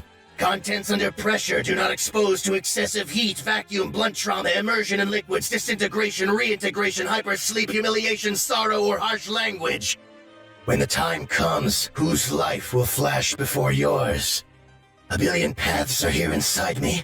Yes, Bernard 110. Potential jewels, yes, jewels. You may have an idea of what's happening here, but we still need some greater context. Durandal doesn't want to die, as has always been his motivation, but how do you fit into the last plan he has, if he does have one? Even if he figured out you're somehow jumping through time, wouldn't there be other Durandals waiting there? Or maybe Durandal and Durandal would both watch out for number 1 and would be incompatible in the same universe. When you destroy the final circuit, the terminal changes into another message from the strange infinity entity. Some more cryptic words: find the new way, welcome to Electric Sheep 3. The sky is getting more cluttered and ominous, but the terminal encourages you to keep going, keep staying on the hard way. At least by now you know to find the new way out and not to go back to your past, as that will bring you only pain. Your reward for making it is being dumped directly into lava. You only have moments to get out before you're burned alive or the level reconfigures. This level is Eat the Path, and it's one of the more dickish ones if you want the second way out. There's immediately a terminal that compares you to being a rat in a maze. If the food tastes awful, go back and try another way. Are all mazes the same, defined by their limits? Things don't always work out. You fail, you have to go back, but you've got to keep going. There is only one path, and that's the path you take. Cross over cell bars, find a new maze, make the maze from its path, find the cell bars, cross over the bars, find a maze, make the maze from its path, eat the food, eat the path. I find this very inspiring. It's also next to this pretty picture of a flower, which is that a rose? No, I can't, Yes. We don't have time for this shit. We have to move on. Go ahead and take the coward way out and follow the normal path, or eat the path and take the other way that was planned out for you. But it sure feels like eating the path because it sucks and I had to come back here like 7 times. It's like reading House of Leaves while someone's setting it on fire in your hands. If you make it through, you get more cryptic Hangar 96 information because Hangar 96 is where it is. Another IMOC Sakura variation where the terminal is from a human being who's trapped in the station and the sun went supernova, but who knows who fucking did it. Timeline 6 is yet another failure. It does lead to our final chapter, Envy. So besides the convenient gameplay skip, what is actually happening in these dreams? It's a contained dream, so not giving us tangible information about the world, it's just us. So far our chapters have been Despair, Rage, and then Envy. Maybe it's like Dante's Layers of Hell, or maybe I played too much Ultrakill. But if you've played the earlier games or followed these videos, you have seen a more direct explanation. Do you remember the stages of AI rampancy? These dreams are us experiencing the cyborg's rampancy. The weird stories in them, the levels themselves, they're all here to just set a tone. There has been something speaking to you, but is it still just you? How and why does a cyborg go rampant? It could just be the human mind cracking, but we're also jumping across time. It can't all be abstract, something is happening. Timeline 7 also seems like it could be Timeline 6 or 4, but once again some details don't add up and this would make it 7 timelines, so it must be true. We're leading some kind of prison break in another world where Taiko was always in charge. Where it diverted, I have no idea. It seems like Timeline 4 happened how we saw it, then diverted at some point. I'm willing to put the past behind me, and as a show of good faith, I'll help you rescue your precious humans. I happen to suspect you're carrying Durandal's final gift in that soggy little skull, his primal pattern. The enforcers haven't been able to squeeze it out of you yet, and are taking it out on some of the former crew of the Marathon as we speak. But they're determined, if nothing else. Durandal is dead, but you're carrying his primal pattern. That could have been what was in the chip, but that was a different time, unless this is continuing from that timeline, just with variations. God, time travel plots are such a nightmare. I'm glad I picked such an easy one. Taiko doesn't matter much anyways, since Admiral Fear takes over commanding you. At this rate, I think every character in the game might just get a mission where they get to order you around. So you help the Four storm all the Bob holdouts, and in return you will be granted a lifetime of slavery. Why does Fear agree to this? Well, he does reveal the Four are ruled by the hindmost Kresh. She is a vast intelligence that covers all of their territory, and to those privileged to serve her directly, appears insane. We are all slaves to powers we don't understand, and in the game too. I mean, Bobby Blake is hiding in a volcano, and Admiral Fear wants you to go get him, and oh god, it's a converted church in Venice, Italy. When I said the bad puzzles were mainly gone, this is the one that stayed. I mean, I guess it's sort of a puzzle. You go on the map hitting switches, but when you hit a switch, it won't show that, like, you know how sometimes a switch will stay on to show you've hit it? These don't do that. You have to hit each switch to lower a pillar, which is on the upper level of the map. If you missed one, you can't progress and have to go back downstairs to hit the switch. The map does help, but it's easy to forget which buttons you pressed. Because there's not 5 or 6 or 10 switches, there are at least 30 switches. Why? Was the game starting to be too straightforward? And after that, you have to go into this cave where the Bobs are waiting for you in ambush. You need to press a button by the elevator which floods you with lava and kills you instantly. Because you don't have health, you have to climb back up the stairs of Kirith Ungol to recharge your shields and then go back down and then ride the elevator up. It's a drain of time, but it's still no colony ship for sale cheap. When you do get off, you can...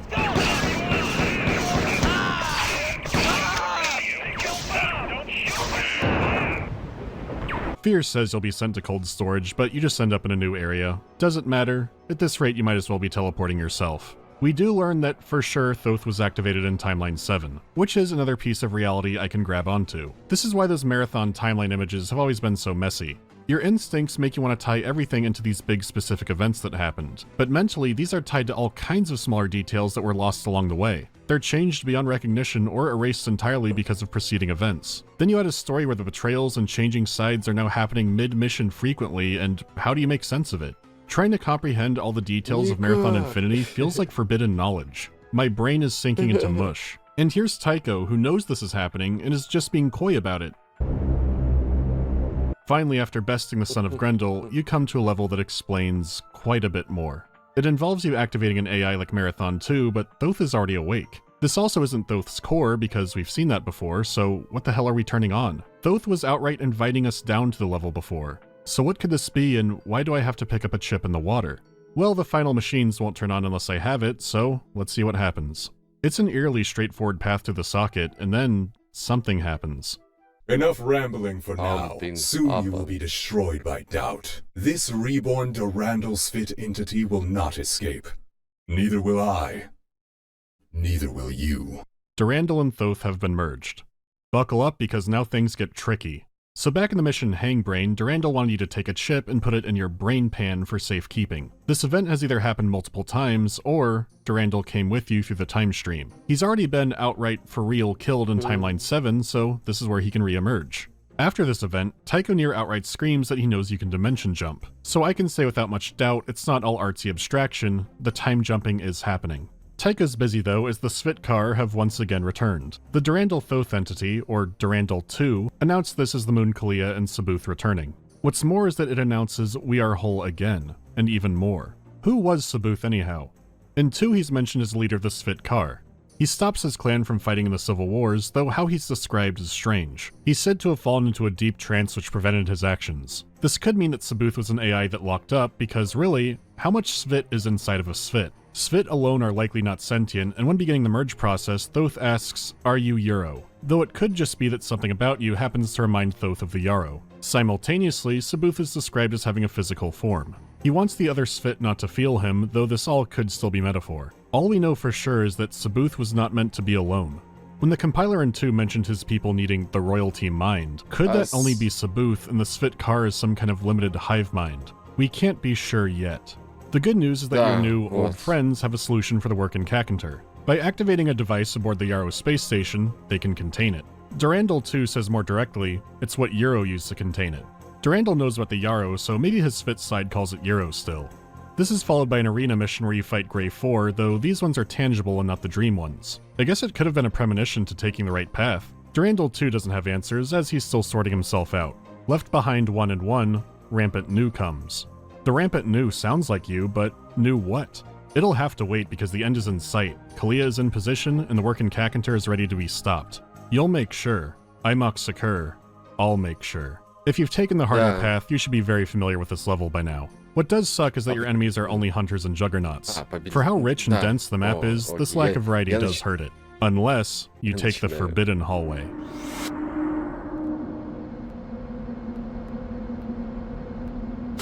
I've got a bone to pick with you. To activate the device, you just need to find 2 computer chips called the Euro Farcast chips. Euro chips? And when you plug one in and read the terminal next to it, it laments Pythia from the old creation myth. 2 forces in balance, then nothing. I can't digest this yet, the work in Kakantar is groaning under its slab.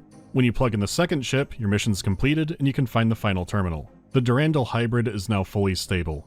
The newly chosen holders of the remaining Svit are capturing as many of the afflicted creatures and other native life as is feasible before they must leave with the Kalia. They're hopeful though, and with our help we'll carve another paradise out of the void. To you we are deeply grateful, and release what little hold we might, as Durandal, have had on your soul. Go. Ну, спасибо, блин. The game ends with a final monologue from Durandal, or whatever he is now. It is billions of years later, and he's watching the universe finally burn out. He reflects on once thinking of escape, but now there's a final mystery. Sabuth did save the Svit, but was once again frozen by despair and somehow died. So he's accounted for. The player is the final mystery.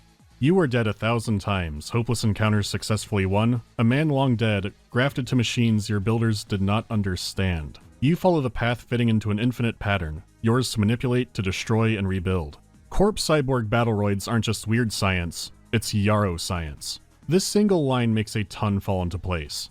Yarrow implants could uplift sludge monsters into sentience. When the Four monkeyed with putting them in another race, it nearly destroyed their empire. If those implants can take a mudbrain life form to sentience, then what happens when it's put into a sentient being who survives it? I'm not sure how to word this, but starting unconsciously, the cyborg is beginning to master quantum mechanics.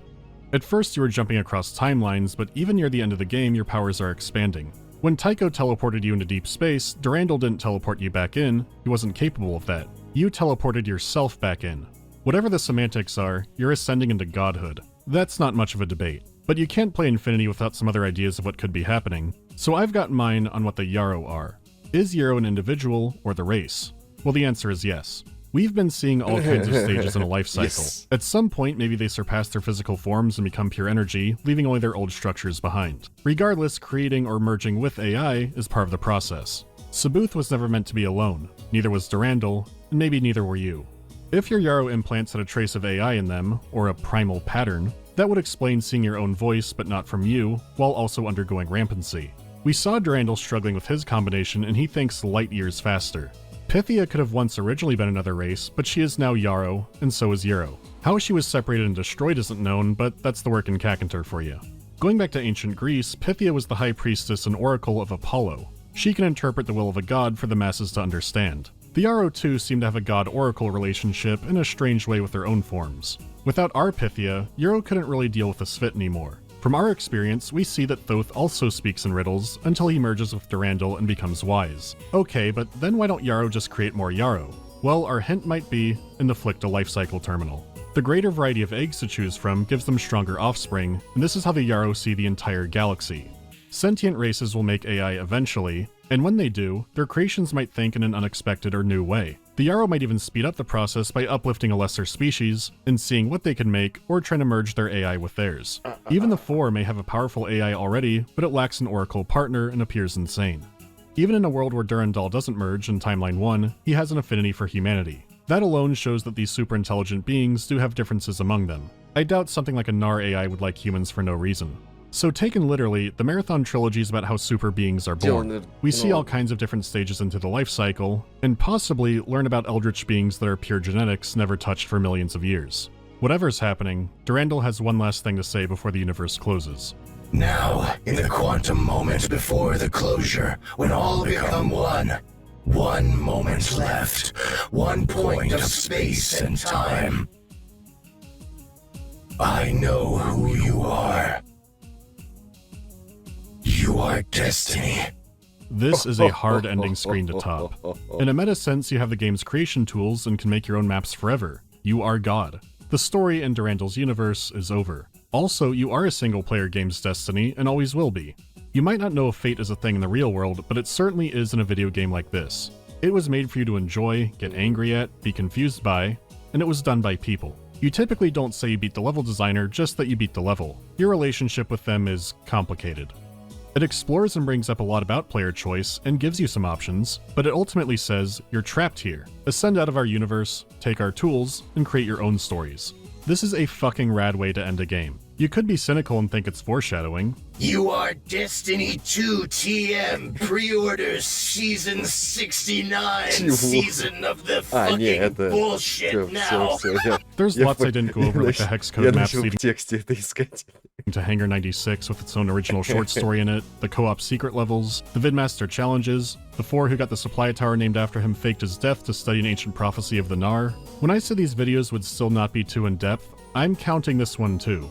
But there is a website, marathon.bungie.org, which has been tracking Marathon lore since 1995. Founded by Hamish Sinclair, he is still running it with frequent updates. It's not a wiki, but a more ancient format which keeps up the thrill of the hunt. If you want to see just how deep the madness hole really goes, I highly recommend this site. I mainly tried to avoid the site making these videos, but Hamish and I did get to talking. I asked what he might want to say to everybody, and it was this. Marathon Infinity was always going to be the hardest video to do. Some call it pretentious waffle, others call it genius. After 25 years, I'm only beginning to truly understand it myself. That's harrowing. He had some recommended reading too. When it comes to gameplay, sure I prefer 2, and I think most people would, but Infinity is an amazing monument. It's free, and the multiplayer is still somewhat alive. It is fun to see all the what-ifs, even if playing it linearly does make you feel crazy. It is great to see how much an FPS could be even this early on, but I don't want to think about Bungie anymore for a while. Infinity ends and the story passes into myth. What's really messed up is Halo was going to be set in the Marathon universe, and there's a lot of holdover from that. I don't want to get too far into it, but for example,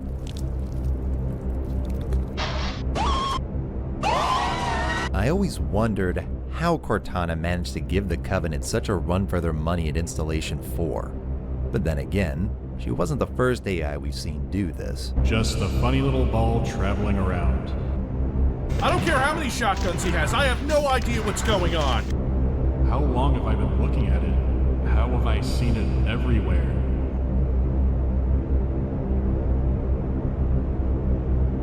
Hello, everyone. I'm looking for a Mr. Chief. A Mr. John Chief. I need to cancel my Paramount Plus subscription. So let me get this straight. I'm somewhere that's not exactly what I would call Halo. I'm a freaking rampant AI. I'm seeing freaking bug alien soldiers and, oh yeah, I'm talking to a freaking cyborg security officer. Yeah, okay, that is something I do now. It used to mean a world within a world, but now it's meaningless. But the problem with these decisions are that they stand in direct competition with the narrative Marathon tells. Let's look at the concept art.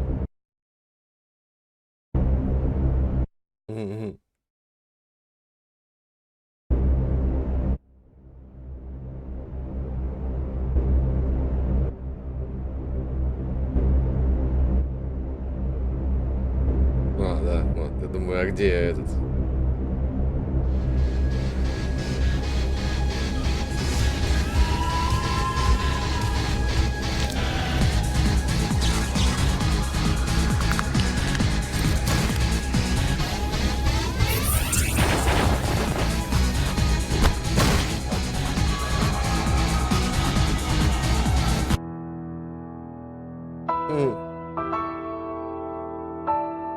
And the next award, There Is No Escape. Yeah, that's fair.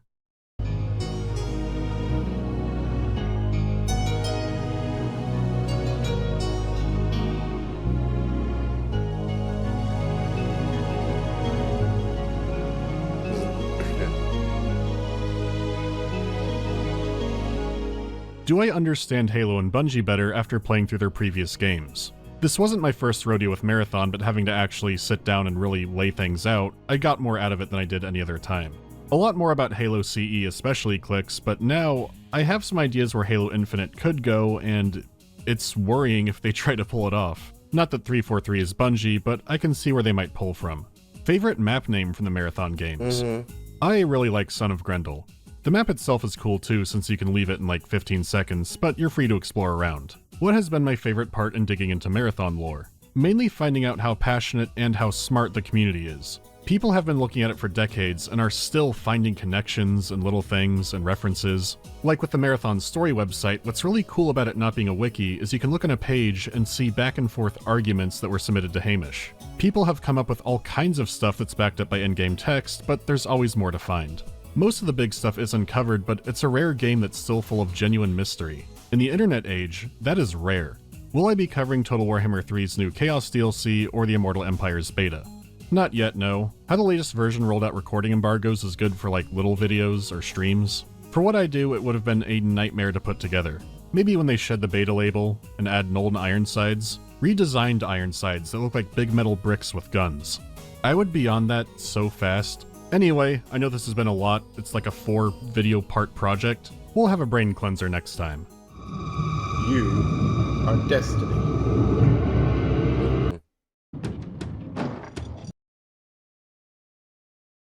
Это миф, два мифа. Блин, я бы очень хотел... То есть, как это? Я проникся сюжетом Марафона, на удивление.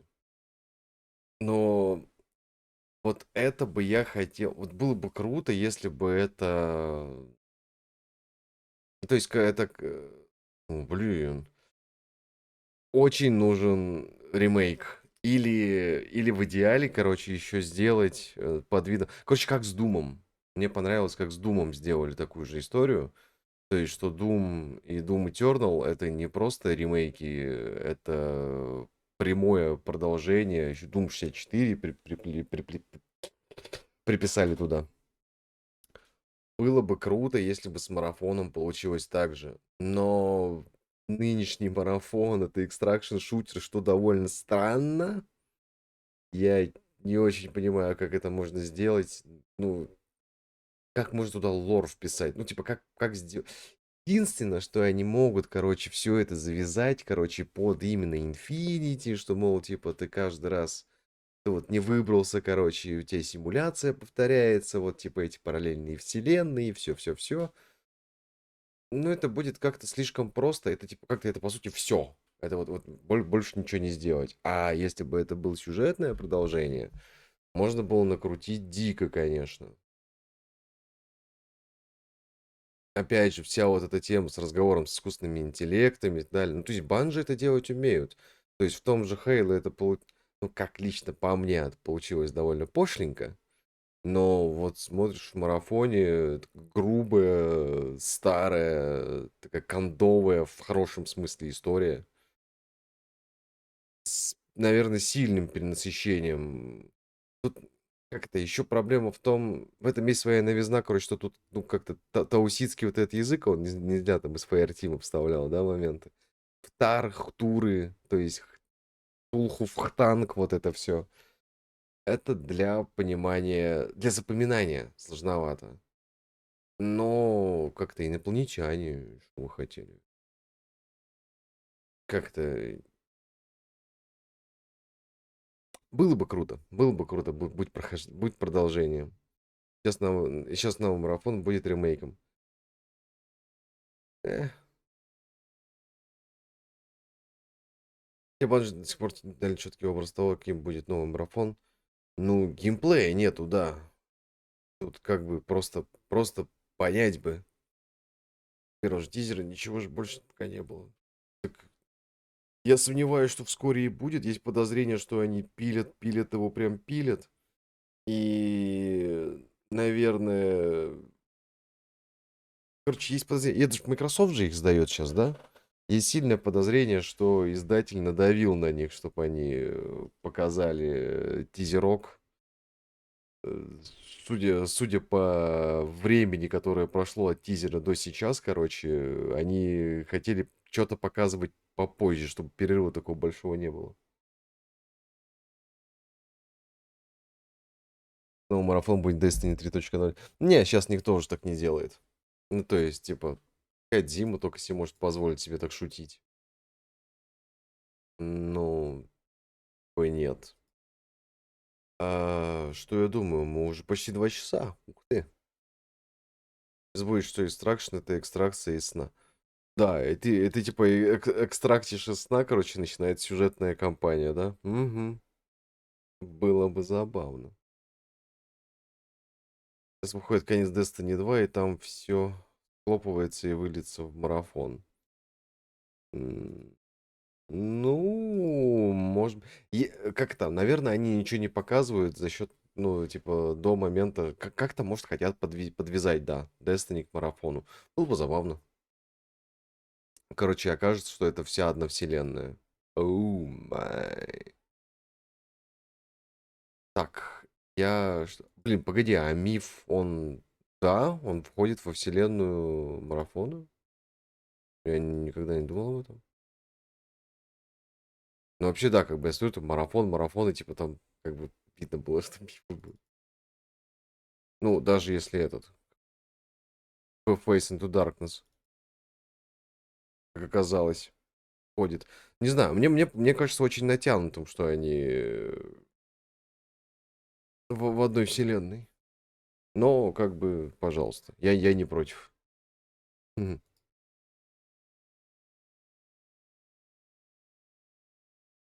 В Destiny много отсылок. Ну, он одну только показывал.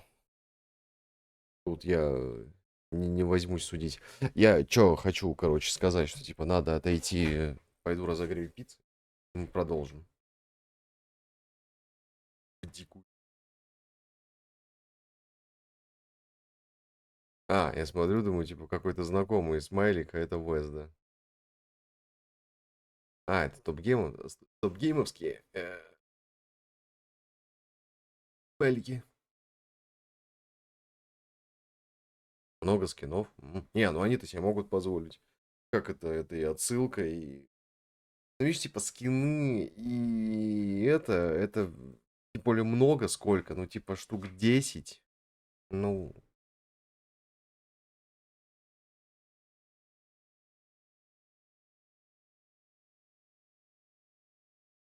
мне тоже кажется натянутым, но это было так прикольно. Было бы, конечно. Да тоже, даже, знаешь, типа, если они просто подтвердят, что так и есть, мне уже хорошо будет. То есть, просто хотелось бы, чтобы они дальше в эту сторону двигались. То есть, как-то сопряжая все больше и больше вселенные, то было бы очень прикольно. Банжи очень любит играться с лором своей студии, но здесь вопрос даже не то, что игры в одной вселенной, а в том, что Банжи любит обрабатывать общие задумки. Да, то есть ты как-то, ну, реально, он даже Мандалор, ну, как-то даже не нужно быть Мандалором, так сказать, чтобы заметить очень сильные параллели. Этот искусственный интеллект, этот синий, этот красный, там, стадии гнева, там огромные искусственные площадки в космосе, которые как бы могут служить оружием. Что-то мне это напоминает. Как-то конгломерат пришельцев, собственно. Ну, типа, очень, очень все это. Так, все, я за пиццей и через минутку продолжим.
Та-та-та-та.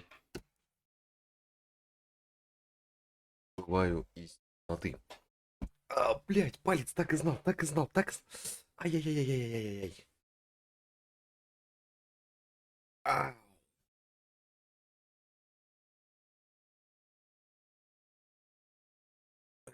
Нормально, я жив.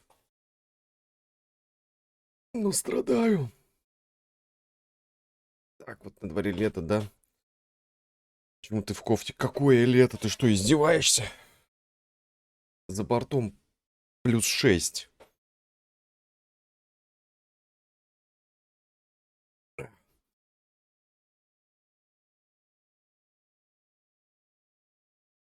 Есть кондишн. Волнует этот вопрос.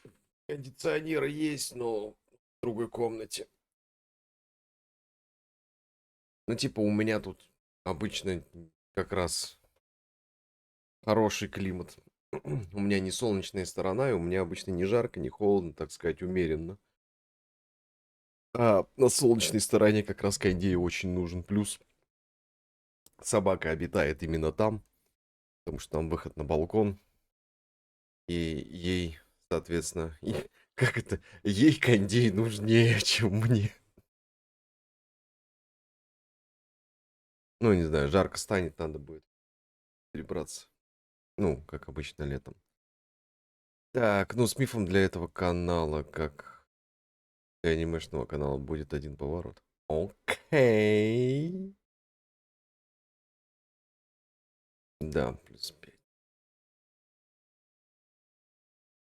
Подойдя к вопросу, не проверил погоду. Вот. Ничего, на следующей неделе оттепель. Хотелось бы. На самом деле, очень бы хотелось. Хочется, чтобы уже было жарко. Поехать на шашлыки. Скоро вообще еще фестиваль метальной музыки у нас, как обычно. На Death Factor съезжу. Блин, я что-то не помню, он в июне или в июле. Я каждый раз забываю. Что, по крайней мере, игроки в Destiny нарыли, хотя там вроде даже побольше будет. Тайколакой. А, я был там, да. Just Fate of Fools. Угу. Дюк МК Магнум. 40. Версусом. Ну, не знаю. В описании только если. Use Fusion Pistol. Fusion Rifles. Ну, не знаю. Fusion Rifles, Fusion Pistols. Не знаю. А, Similar Principle. Ну, блять, не знаю. Сомнительно.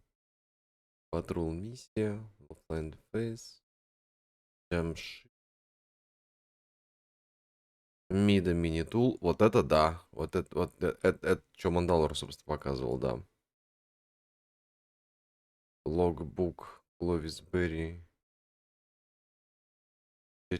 Компетитив А, ну вот это, да. Фор. Да. Вот это прикольно. Вот это прикольно. Pronounce for. Купсуров. Марафон нос. Волны. Да. Paddle the waves. Ну, окей.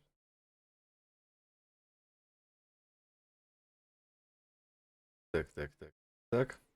У меня с бортом +19 сегодня. Прохладнее, чем вчера. Вчера еще дождь. У меня весь день сегодня дожди идут. Я просто это... Бесит меня.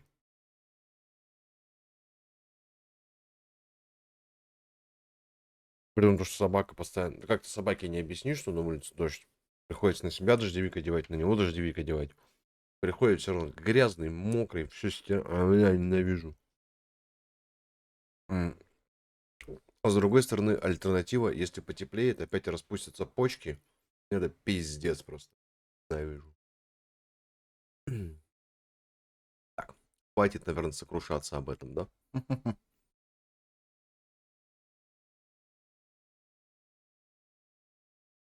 Задумайся.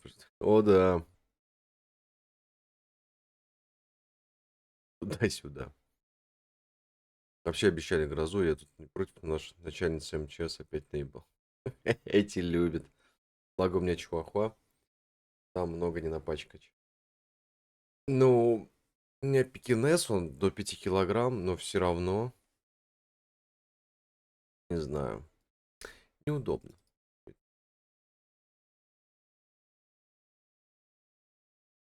Ладно.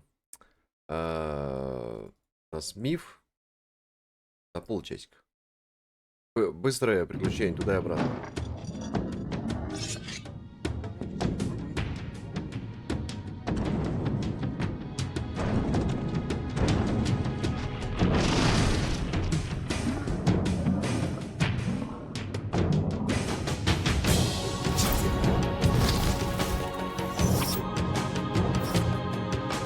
As a genre, RTS games have been pulled in all kinds of directions over the years.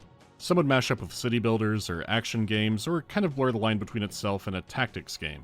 Sure, some refined the build a base and beat up your enemies formula, but getting there required some bold experiments. And this is what takes us slightly past the birth of Dune 2 and Command & Conquer to Myth.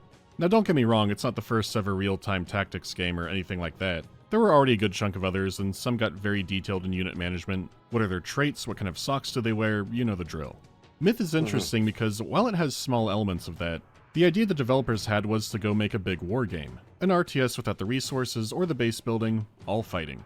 And this is violence that had some scale, both on its maps and its story, which is delivered in a unique way in a tone all its own.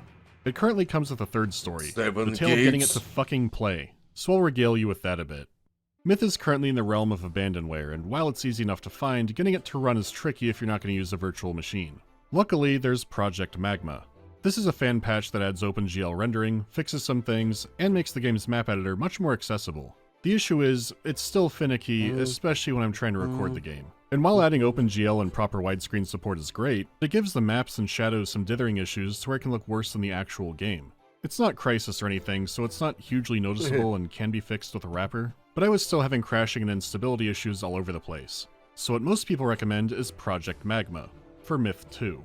In the early 2000s, dedicated fans recreated all of the Myth Fallen Lords levels inside of Myth 2 Soulblighter. The sequel only came out a year after the first game, so it's not a huge engine overhaul, but there are definitely noticeable differences. So, you install the Fallen levels for Myth 2 and then enable that plugin, go through the menus and turn on every The Fallen Lords option you see to make it more like the first game, play the Myth 1 or 2 tutorial and make the controls more comfortable instead of this. Yes, that's orbiting. Fix all that, realize the briefings are playing but not the animated cutscenes, which you can download as QuickTime files that Magma will play, except they're cutscenes that someone tried to remaster the interlacing out of back then, and now they're brightened to hell and lack detail and outlines. You do all of this, and the effects still aren't 100% accurate, and you could download a mod to try and get the old interface, and now the video's a cry for help. Fans have given the game a ton of love and support over the years, including fan campaigns, but just playing the game is in a Frankenstein's monster territory right now. Deciding how to play it is like going through a labyrinth. The most recommended path is fan pixel-by-pixel recreations of the first game inside the second game, with multiple options to emulate the first game, but still not perfectly. Flavor text can be inaccurate, how things can work aren't exactly the same. The authenticity versus access fight can be so strong here. There are options everywhere, so the version in this video is the one that currently most people are likely to play. It's not ideal, but now you know why things are this way. With that fun disclaimer done, here's how the story of Myth gets going. Like many games from this time, most of our backstory is in the manual. It's written from the perspective of a soldier in the Legion, and the entire game is framed this way.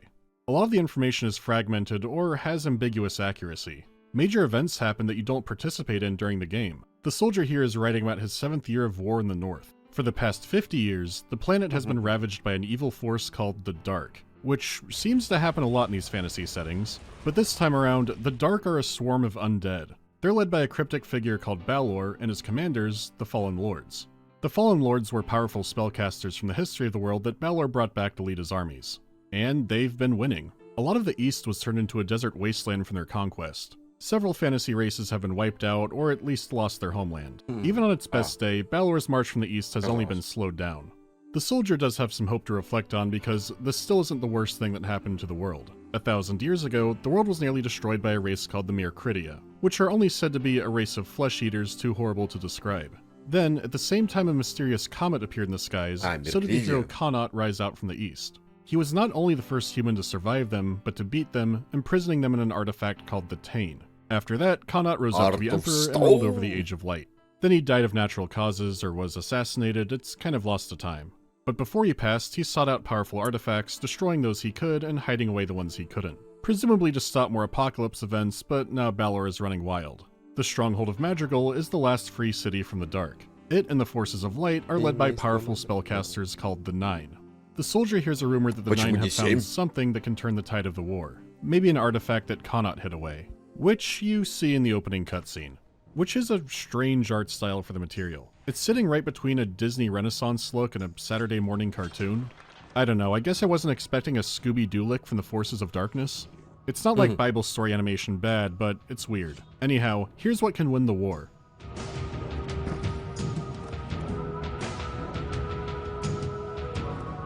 Итам.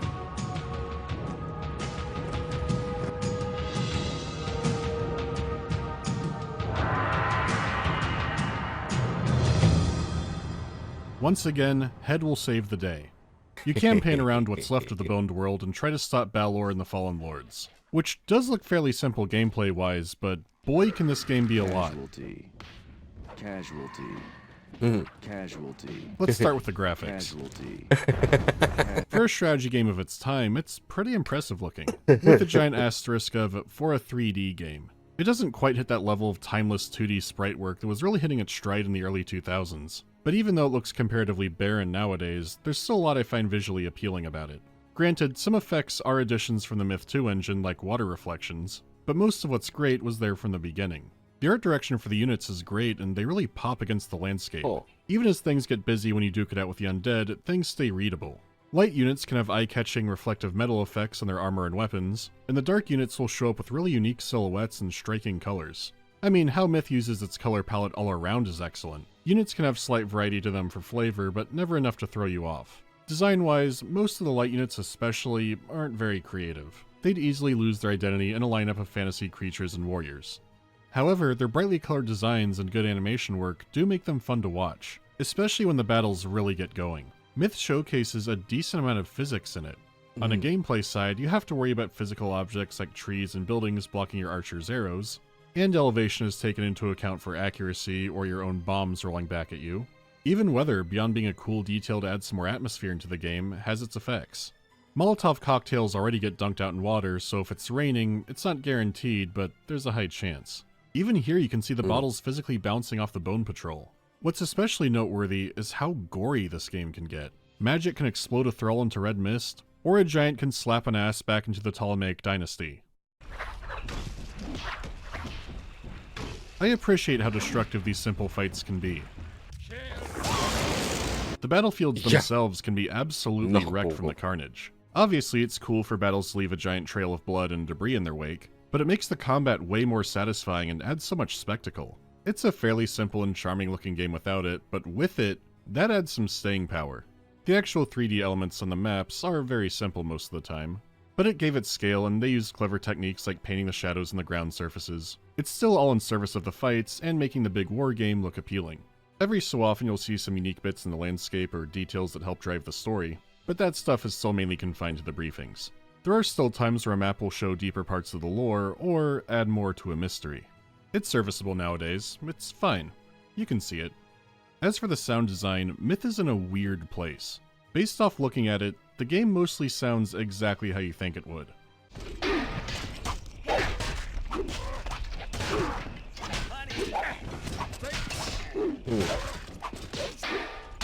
Mostly stock sounds, guys in the office doing all the voice acting. The standouts are usually when someone explodes because there's a surprising amount of debris noise accounted for.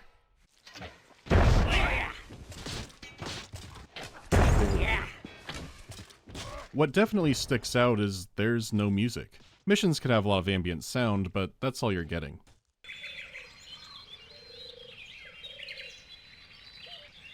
Huh.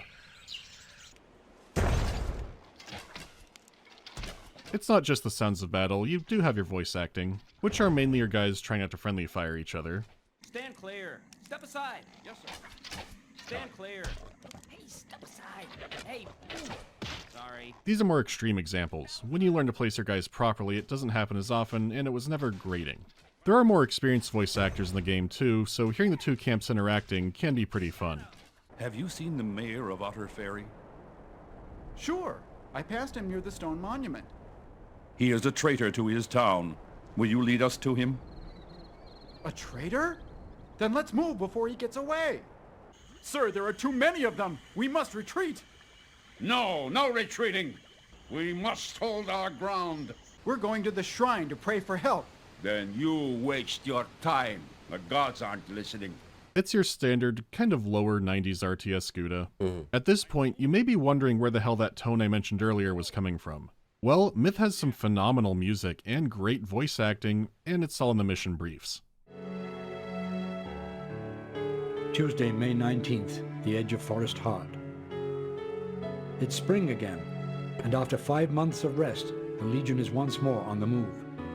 Last week we passed through 7 gates into the eastern lands of the Cloud Spine. The Fallen seem to have abandoned the mountains, but for what reason we cannot tell. The only good news is that Ulrich is still alive and will join us tomorrow. This far east, the dwarfs with us are closer to their occupied homelands than any of their race has been in 50 years. Not expecting to return, many of them have decided to give up their lives rather than abandon their country once again to the ghouls who have overrun it. That was mine. The briefings and writing are so good that it tremendously elevates the game, though the gap can feel so massive that it's surreal. It's like watching Thomas and the Magic Railroad and there are trains fucking around and Alec Baldwin is on something. And then what the hell are these Peter Fonda scenes? But I didn't guard you well.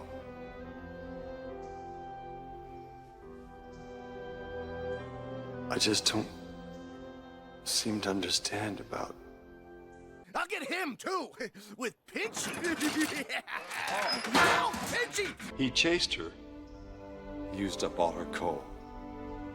He made her go too fast, and then he crashed her. Good God.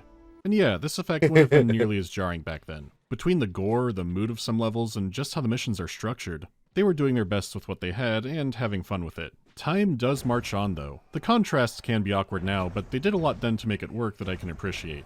Plus, the effect is because the briefings are just that good. The music sets the tone perfectly, the narration adds so much weight to the writing. You'll sometimes get some sketch drawings of what's happening. As an example, you never see the horrible flesh-eating Mercuridia race, but at one point your forces get trapped inside of the Tane and you see some of their handiwork. Date unknown, inside the Tane.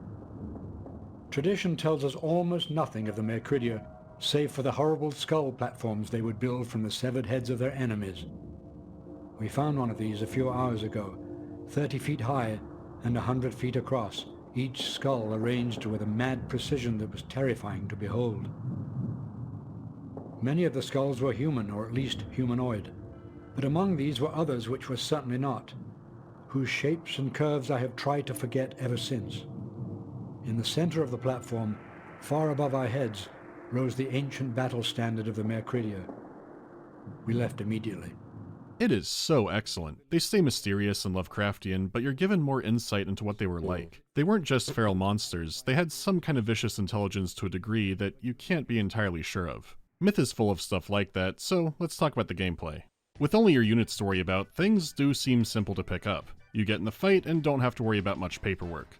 Some units do have a single ability, like dwarves have satchel charges they could detonate. Your walking high pile rugs that are journeymen can heal themselves and other units, but it never gets more complicated than that on the power side. The main skill is properly positioning your troops, and the game comes with a formation system. Since physics are a factor, you can't just stick your archers behind your melee dudes. You need to take elevation and spacing into account if you want them shooting from the backline. And yeah, it's a brain-dead simple system. If you're remotely familiar with these games, you get how this works. Keep your guys tight for melee brawls, spread them out if there's range or AoE danger. There's even a dedicated scatter command to make that easier. However, don't confuse simple to play with simple to win. Myth's missions can be shockingly difficult, because you're expected to use every tool and trick at your disposal. To top it off, this game can put you at the mercy of RNGesus. From the very first mission, you'll notice that the archers shoot like they have oven mitts for hands. And the same goes for the dwarves, who are much more stressful since they're throwing explosives. All these shots will have some variation, and sometimes variation means a dwarf whiffing his throw way too close and obliterating your own forces.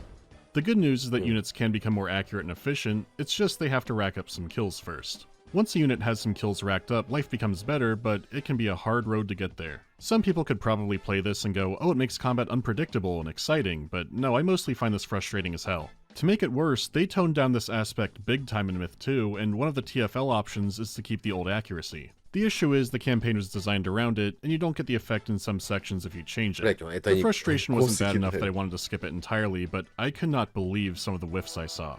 Especially early on, like in the Hunt the Zombies mission. The last city is being sieged by the Dark, but you're not there to help them, you're here to draw some troops away from that battle. You have some troops to hunt down zombies that violently explode. What the hell was that? It is a slow-going process, and I'd guess most players find out about the speed-up hotkey around here. It's not unusual for games like this to have that, but it is unusual for me to want to use it this often. It's not the kind of thing that's smart to use in a battle or set to too high of a speed, but the maps can be so long with the travel times, or you're waiting on your archers to get hits. I did something I don't do often and looked at Let's Plays for this game, and every single one used the speed-up command too. You might think you're not that person, but Myth will make you that person. Looping back to the accuracy aspect, that's not the main source of the difficulty. The whole losing the war thing isn't just flavor, you feel it in the missions. The Fallen Lords are relentless. You've got 5 difficulties to choose from, ranging from timid to legendary. This will buff the enemy unit stats and decrease yours, and also increase the number of enemies. And more advanced unit types can show up. Normal can still give you a run for your money, but legendary is a different beast entirely. The difficulty is appropriate for the story, so I'm going to talk about the two hand in hand from here on out. That's a dead dummy. Like I said, you're not at the siege of the last city, instead hunting zombies. And you will never fight at or see the last city. You won't see many major events, but we'll hear the soldier learn about them. The George Romero laser tag was a ploy to remove some of the dark from the attack on the city. It does work, but the attackers were led by one of the Fallen Lords, Shiver. The Fallen are so horrifying and powerful that none have been defeated in combat. Well, the moment you learn who Shiver is, you learn she was killed by one of the 9. She was killed in something called a dream duel, which is never elaborated on. I guess that's not entirely true. Right before the second game came out, a comic was released called Tales from Myth. It has 4 short stories from the setting by different artists, and one includes the dream duel. Finally, no more imagining it, let's see.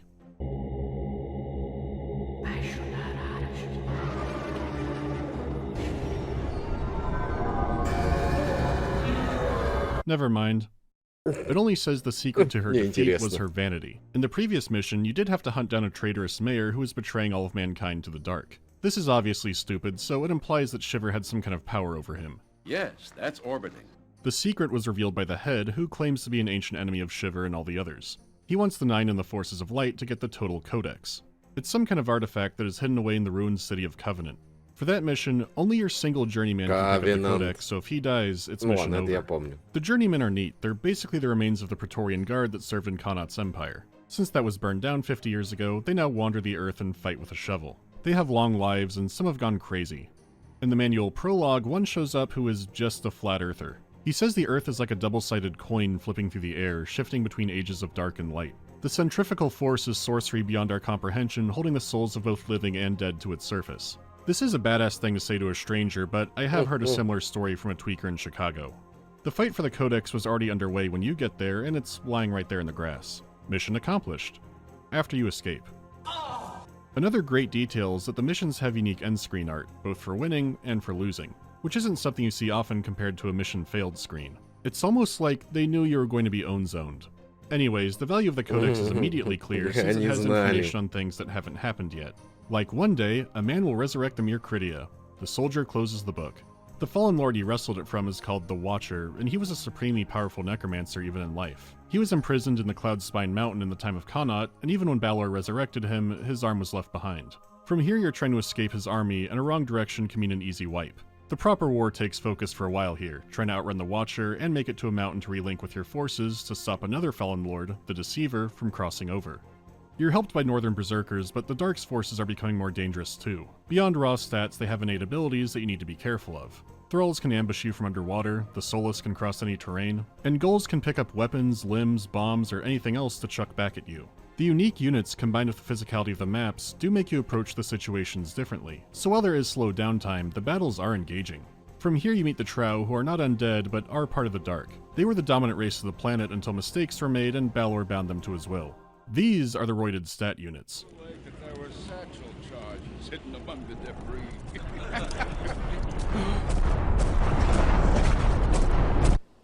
debris. Try to avoid the Trow. Capturing the mountain isn't a pure victory. The head has declared that Ulrich, one of the 9 leading the other forces, has been captured and his army decimated. You'll need to rescue him over a series of 2 missions with a squad of hero units. You could think it'd be something like a Command and Conquer hero mission where you're there to sneak around but feel powerful. No.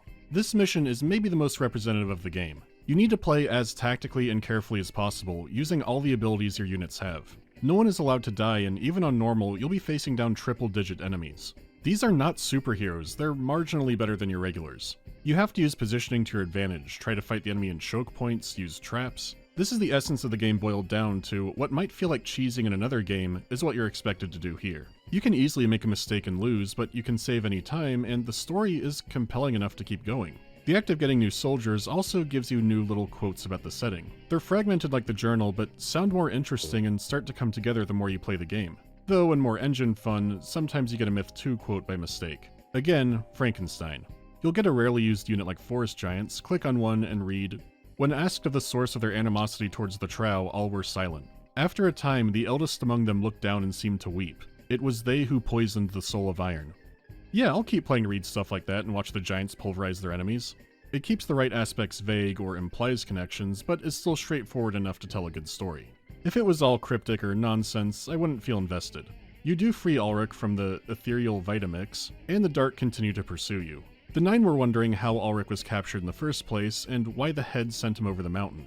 After Ulrich gets more lucid from his post-torture period, he says the head sent him over to find an invincible suit of armor. He also says that he thinks the head is full of shit. It claims to have been a great friend and advisor to Connaught, but also claims that it lost its body fighting Balor, a difference of at least 1,000 years. The alibis are not adding up, and waiting in the desert is one of the Deceiver's lieutenants, a Shade.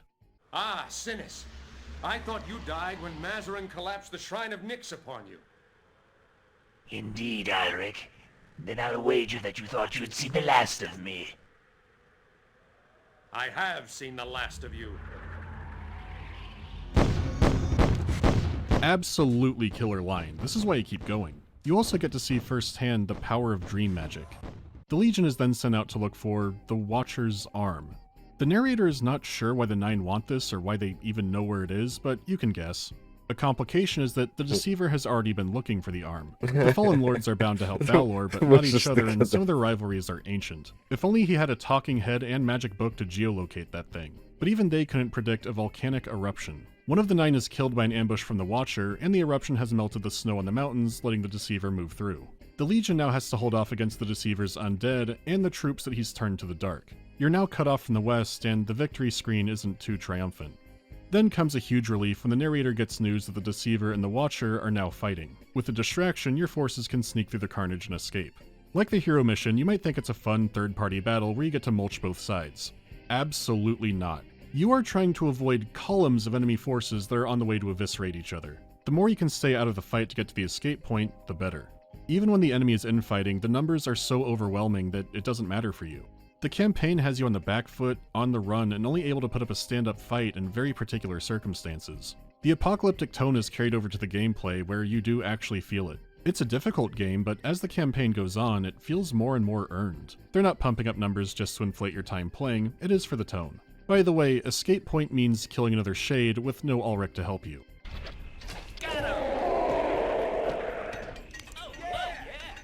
Yeah! All the victory cheers are very appropriate.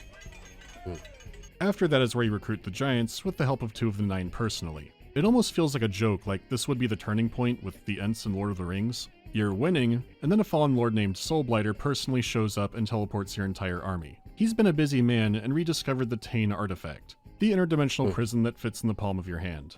Oh god, aren't there Mercuridia in there? From the looks of things, no. They either died off or the prison's so big they're somewhere else. It is full of spiders and traps, and you do leave troops behind to keep going. You don't have a persistent army, but it's incredible how bad this still feels. One of the 9 figures out to escape the Tane, but it destroys it, along with himself, the other member of the 9, and thousands of men trapped inside still. Truly a taint of a Tane with only your survivors and that Mercuridia battle standard as a prize. Though you spent days trapped, for Soul Blighter it was only a second or two and the Tane appeared to instantly shatter, and he took off. You get word from the main force and it's dire. What's left of the 9 accused the head of double-crossing them, and not all of the troops agreed. A civil war erupted and thousands of troops were killed along with some more of the 9, which the narrator is now wondering if he should call the 3. Ulrich has joined the Legion instead of joining up with the main force. There's a side story here about the dwarves launching a suicidal attack against the Gulls occupying their bombed-out homeland. It starts off with a single sneaky dwarf who can call in reinforcements, but call them in carefully. By exiting the level through a cave, you can access a secret second dwarf mission. The squad is going to take down one of the Gulls' idols, and man, this is a tricky one. It's definitely the king of accuracy frustration missions, but at least it is optional. Since it's a secret mission, it's also framed in a fun way where it's just a rumor that the narrator isn't even sure is true. It's worth it though, because fuck them and their rock. Back on track, Ulrich says the western lands have fallen, the last city will be destroyed, and there is no hope for them. We learn in captivity that the fallen lords are bound to Balor in such a direct way that if Balor were killed, they'd lose their powers and the undead armies would collapse. While the world burns, the Legion will set out to assassinate Balor and give life a chance. You collect an ancient bow, and this is where the purpose of the Watcher's arm is revealed. The bone in his arm has been whittled down into arrows. A secondary force did nail him with them, which turned him back to stone. But the force was wiped out before they could deliver the killing blow and shatter him, which means you going in, spending more men and time to properly obliterate the Watcher. You move deeper into the east, and the enemy forces are increasing while yours are dwindling. Balor didn't need to commit all of his soldiers to the western fight, there are still plenty here. The comet has reappeared in the sky, growing brighter, and Ulrich says the last city has been destroyed. The barely over 2,000 soldiers here are all that's left of the light. The lands are running red with blood rivers that the Thrall can still ambush you from. Even with Ulrich on the field and using dream magic, it's still hairy. It feels apocalyptic, and Ulrich has a final reveal. The Mercuridia weren't just horrifying, they were the previous soldiers of the dark, until Balor imprisoned them. Ulrich says Connaught and Balor are 2 different names for the same person. Oh yes. I think 4 months in the desert addled his mind. How could the greatest hero of the Wind Age, the king of Mjolnir during its golden age, become the greatest evil of our time? It's a great twist that raises a lot of questions, but a lot more falls into place. The head was shifty, but now his story could easily be true. Connaught, or Balor wanting to hide or destroy artifacts, has some possible motivations now. Is the comet a symbol of something, or the cause? Is it the source of some kind of magic, and why is magic related to dreams? There's not much time to ponder it, since Ulrich has a plan to draw out Balor. By raising the Mercuridia battle standard outside his fortress, he thinks this will piss him off enough that he'll personally come out to destroy it. With that will come a chance to strike him. The plan is put into motion, and it works. Balor comes out in his bright white paladin armor. If you have any unit between him and the banner, he will kill it harder than Ганс, мы что, злодеи? I've seen Он most вроде things в белом die. рыцаре. Holy shit, I love video games. Where did you find that accursed thing, Alric? And what madness made you raise it here? As a lesson in humility, Balor. Then I have a lesson for you as well. Casualties. Balor is so powerful. He sends waves of minions to whittle you down, but unlike other boss fights where you've chunked their health or they're hiding, this comes across as Balor toying with you and getting revenge for making him see that banner. Even now, the Dark Lord is harrowed seeing anything reminding him of the Mercuridia. The rest of your legion has been destroyed, Alric. What more can you do with this handful of men? Join me or die, Alric. You cannot hope to win Протяни this ему руку battle. помощи. I do not need to win the battle, Balor. Only to kill you. Finally, you get Ulrich close enough to immobilize him. Kill him! Kill him! Yes. The Dark Lord is defeated by a swarm of berserkers.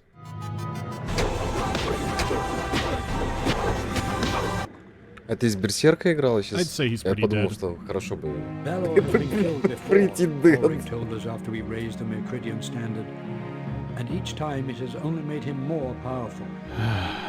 Our best hope is to cut off his head and hurl it into the Great Devoid. Oh yeah, the Great Devoid. You remember the Great Devoid, right? The manual says it's a bottomless chasm created by the Kaliik, where they destroyed themselves rather than letting the Trow destroy them. This is the only time they're mentioned. So you teleport into rolling green hills and pick a dwarf to carry Balor's head. It's a strangely peaceful area, and bloodying it up does feel weird. But when you fight through and finally see the Great Devoid, it sounds like nothing else in the game. That scream roar, I know I've heard something similar before. Okay. For being a big bottomless pit, it sure is noisy down there. That race could have destroyed themselves like the story said, but could there have been something underneath the explosion? Whatever it is, Soulblighter awaits. He might wreck you, but if you get him first, he becomes a murder of crows. The Fallen Lords are a strange bunch. The dwarf yells Kobe, and it's all over. Cool.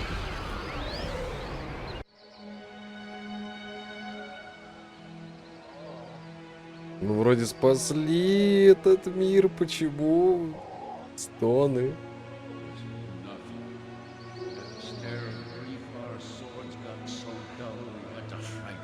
Their hands. You know how hard it is to strangle the undead. Знаешь, как сложно дышать.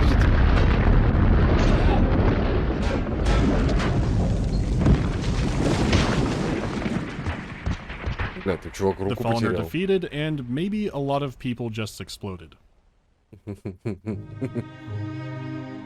Man, what a game. Gameplay-wise, I'd say it hasn't aged as well as other strategy games from this period, but it does so much right to stay pretty compelling anyways.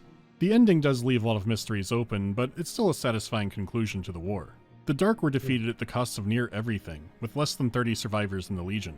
The evil was defeated, but it's still bittersweet. Myth is such a fascinating game. It is stiff and simple and kind of stitched together nowadays.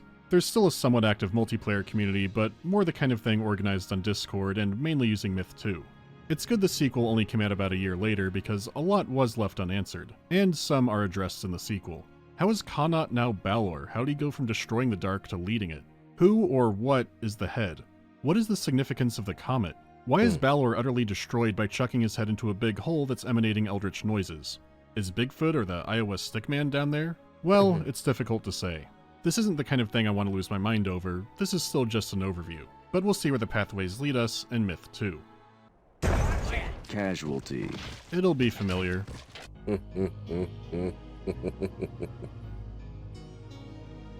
Casualty. What video game will I never finish no matter how hard I try?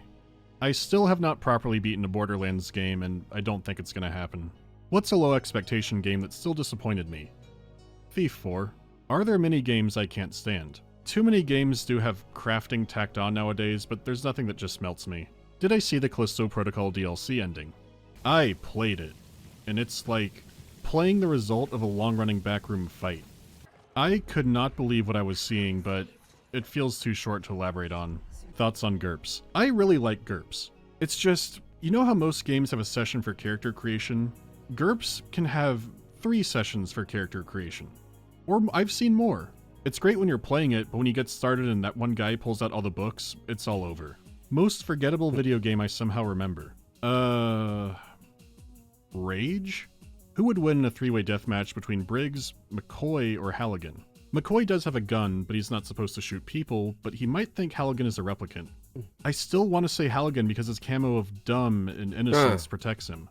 He also has ordained magic powers now, and who knows what he'll do with that. Briggs might also murder McCoy.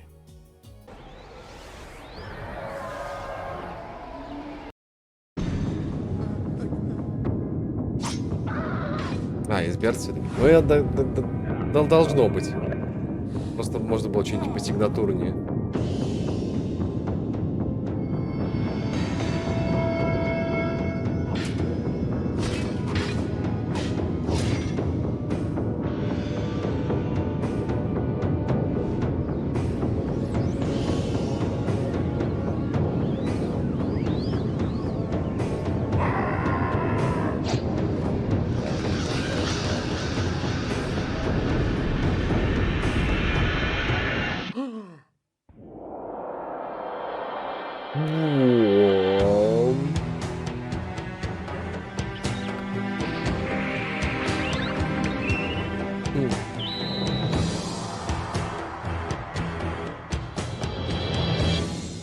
It's more myth, but bigger.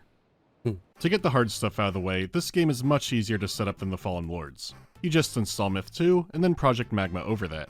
There are no options to check, no levels to download, do the tutorial and you're good to go. What are you doing? How do you expect to learn anything?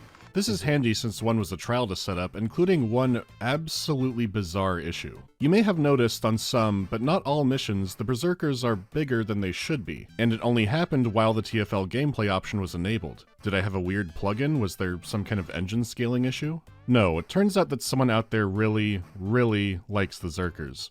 Sus músculos. Míralo, Cristóbal.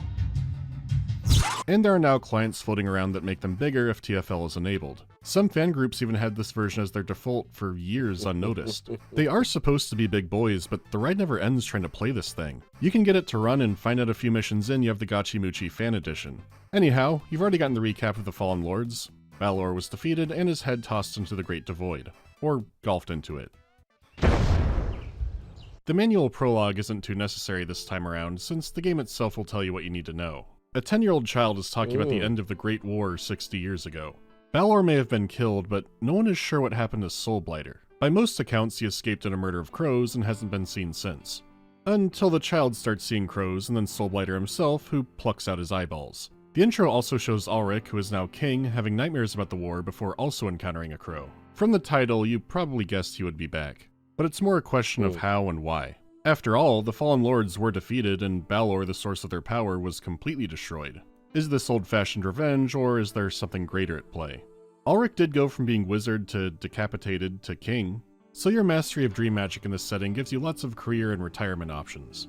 Once again, the story is told from the journal of a soldier in the Legion. He's under the command of a political climber named Krunig. In his latest endeavor, he's wasting a soldier's time making them investigate some grave robbing.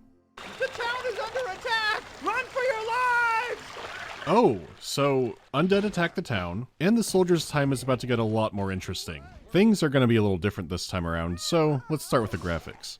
Coming off the back of the Fallen levels, which were remade in the Soulblighter engine, you might think that 2 would be looking largely the same, but those remakes were very faithful and they didn't add a lot of stuff that 2 had. The tutorial and the first screen in Myth 2's campaign are already showing off the improvements. You have a moving 3D object with world reflections in the river, lots of small foliage. The map has livestock and wildlife, more 3D objects, and just more detail in general. Granted, they're not the kind of improvements that are super obvious to modern eyeballs, but by just playing the game you can feel how much more intricate the maps are. Myth did have the Tane, but never an actual gigantic building as a mission. It's one of those sequels that the 90s and 2000s were full of that you don't see too often today.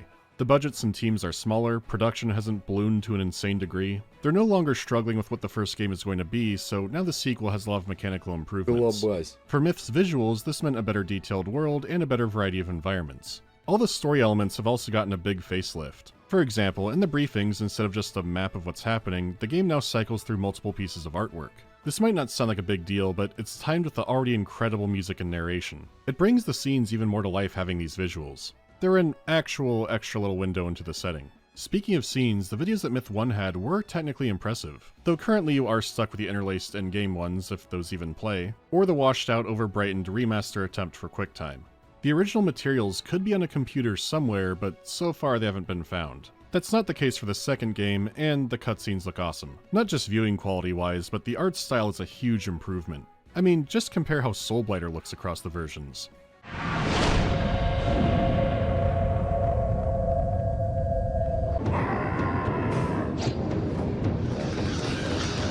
Considering the material, even some developers weren't satisfied with how the Myth 1 cutscenes turned out. So for 2, the animation was outsourced to a Japanese company, Anime International. Instead of Disney, it now reminds me more of 97 Berserk. And if you're tickling that part of my brain, you're automatically getting points. Though I think the only thing I've seen from the company is Blue Gender, which I never thought I'd bring that up in one of these videos. If you like mechs murdering nightmare bugs, you might like it. It's been a long time, but wow, I never imagined a Myth connection. Still, there have been good visual improvements all around. It's not a complete overhaul, and it didn't need to be. The team already did a great job with appealing character designs and smart use of color. They didn't try to fix what wasn't broken, and instead added on to it. The landscape is richer, the animation is smoother, and it can be harder to notice or appreciate nowadays, especially if you are using the Fallen levels for Myth 1. The sound design is in a similar spot. Ambient sounds are improved and have more variety, but there still won't be any music in the missions themselves. The voice acting is also about the same quality, both in highs and lows. though to their credit, there is noticeably more in-game, which does make the setting feel that little bit more alive. Well, you must be saving up for a reason, huh? Yep. I've had my eye on a turnip for quite a while now. A turnip? Well, not just any turnip, the world's biggest turnip. This conversation's like something straight out of Thief. Once again, the briefings are the highlight. They're as captivating as ever. When we reached Tallow, Rorik told the mayor he had overheard the brigands speaking of taking corpses to a castle near the town of Braille. Indeed, the locals we encountered on the way said they had seen many wagons filled with bodies being hauled into the keep. The master of this castle is Baron Kildare. We were joined at Tallow by reinforcements to attack the Baron's stronghold and put an end to his unwholesome trade in human remains. As we hurried back to Willow Creek, Rorik, one of the village leaders, demanded to be taken to see the mayor of Tallow. When questioned, he offered us little, save that he had important information about the recent grave robberies. Rorik is well respected by the townspeople, so Kruniak chose not to press him further for information. It's the same narrator playing a new character, but come on, who's gonna complain? The somber emotional tracks are still here, but the music can get more bold this time around too. The percussion is definitely the most ramped up, and big, echoey drums can take center stage. It can be fast, aggressive military marching beats, and then it shifts. It turns slow and haunting and sounds like Phil Collins is about to start singing. One of these briefings has my favorite moment in the series, and the music just brings it to a new level. I'll have to hold off on that since I don't want to get too far ahead, and there have been some gameplay changes to go over. Starting off, it does have a lot you'd expect in a sequel like this, such as new units. The Light can use black-robed warlocks and mortar-wielding dwarves, along with some other additions and changes to existing units. For example, the archers and the Fallen Lords were the Firbolg. For most of the setting's history, they were an enemy of human nations. At least they were until Balor came and Kinetic smashed the moral relativity scale. They've since returned home, and all of your archers in the sequel are human, but they can now use a flaming arrow ability to set the terrain on fire. Meanwhile, the forces of evil have recruited a few more races onto their side. Some bizarre new undead have been seen as well, such as the Stygian Knights. They're completely immune to arrows as well. It's like the Shades weren't enough in Ancient Greek terror. The units come with updated lore bits as well, and the secret mission in the first game definitely happened. Still, while everything does look generally similar, the moment-to-moment gameplay does feel different for a few reasons. The first is AI, which seemed pretty good throughout most of the Fallen Lords. Though, on some magical points of a map, enemies wouldn't respond or they would start looping. It's worth noting that these games have a lot of maps and modes for multiplayer, but no actual skirmish mode versus the AI. That's because the real replayability would be in multiplayer. Myth AI isn't how you think of it in most RTS games. Instead, the units are tailor-scripted for the mission and where they are in the level. If you experiment, you can find areas where the enemy will run back to their designated point. You can cheese it at points, but it's what makes the campaign play so much more reactively compared to a lot of its peers. The designers knew exactly what units you in the dark would have and where you would be on the map. The AI can't fully take the wheel on its own, but for a campaign, it's great. And 2 added more variables and reactions into that mix. Chickens, attack! However, the most immediately noticeable change starting the game is accuracy. In the first mission, a dwarf feels kind of reliable. It still relies on the physics, and especially elevation, and making your troops veterans is still always helpful, but it feels infinitely less frustrating this time around. The dwarf explosions feel better controlled, and you can take some risks at close range. Now, you can absolutely still vaporize your own guys by accident. A chance of a whiff is still in play, and sometimes making an attack is just a bad call. But you don't have the frustration of constantly exploding yourself like the first game, even if you put yourself in a good position. Not feeling as compelled to save scum is good, and it gave me options I would have never tried to pull off in the Fallen Lords. That's not to say the game is easy, because some of these missions are still hard as hell. One has you return to Covenant to retrieve the Total Codex from the rebuilt Great Library. This one can be a doozy on normal, but man. The Library on Legendary is a sadistic mission. The game hasn't been dumbed down, there's still plenty of spankings though the campaign comes across as an overall more fair challenge. The difficulty settings still scale everything the same way, except for one mission. On normal, you'll find a bald hilltop for your troops to fight from, but on Legendary, it's covered in trees and not really viable. The environment changing from difficulty again reminds me of Thief, and with how the AI works, who knows how long this took to alter. The difference between normal and legendary in this series can already make the missions feel like a different game. But even if there aren't any other subtleties like this in the game, this example is still very unique to the genre. Usually you would expect more and deadlier enemy units, which this game does too, or just have the AI cheat beyond all belief. So it's cool to see some experimenting on top of what was already a lot of innovation. The workload for that kind of feature does mean it not catching on made sense. But the ambition on display, even with a little thing like that, keeps surprising and impressing me. Anyhow, formations are snappier, how groups of units engage feels a little different, but these are the highlights to see in the campaign. I should get on that, but was there anything I forgot? Oh yeah! Fun fact about this game that some people confuse with the Fallen Lords. When Myth 2 was on the way to stores, a third-party translator found a major bug in the installer. If the game was installed somewhere other than the default path and then uninstalled, it could delete folders and files around it. This was discovered when Soulblighter wiped out the entire drive. Rather than just putting out a warning in a patch online, they flat out recalled the game. It was expensive, a logistics nightmare, and during December. Realistically, they could have gotten away with the announcement option, but the man behind the decision said it was expensive, but the right thing to do. It's a level of integrity that you just cannot imagine from the AAA space nowadays.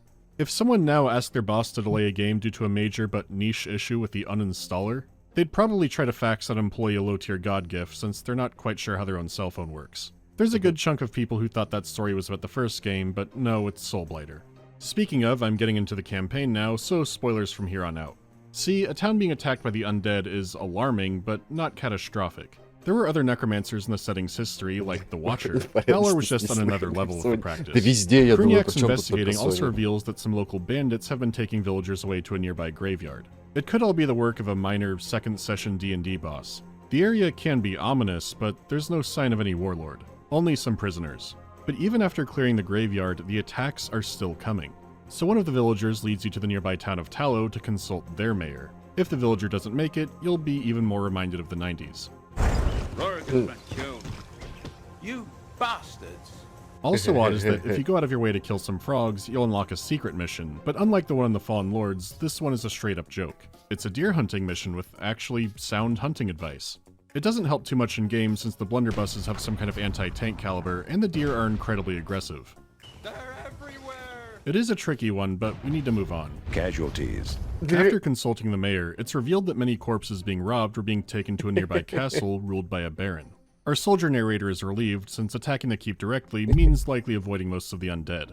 It is ironic that Kruniak is meeting politicians and shaking hands, but in a very different way than what he imagined. This mission in particular shows off a lot of the Myth 2 improvements. There are functional gates, and a moving 3D drawbridge that you'll need to cross in order to enter the keep, which is done using a dwarf infiltrator who arrives, all during the same mission.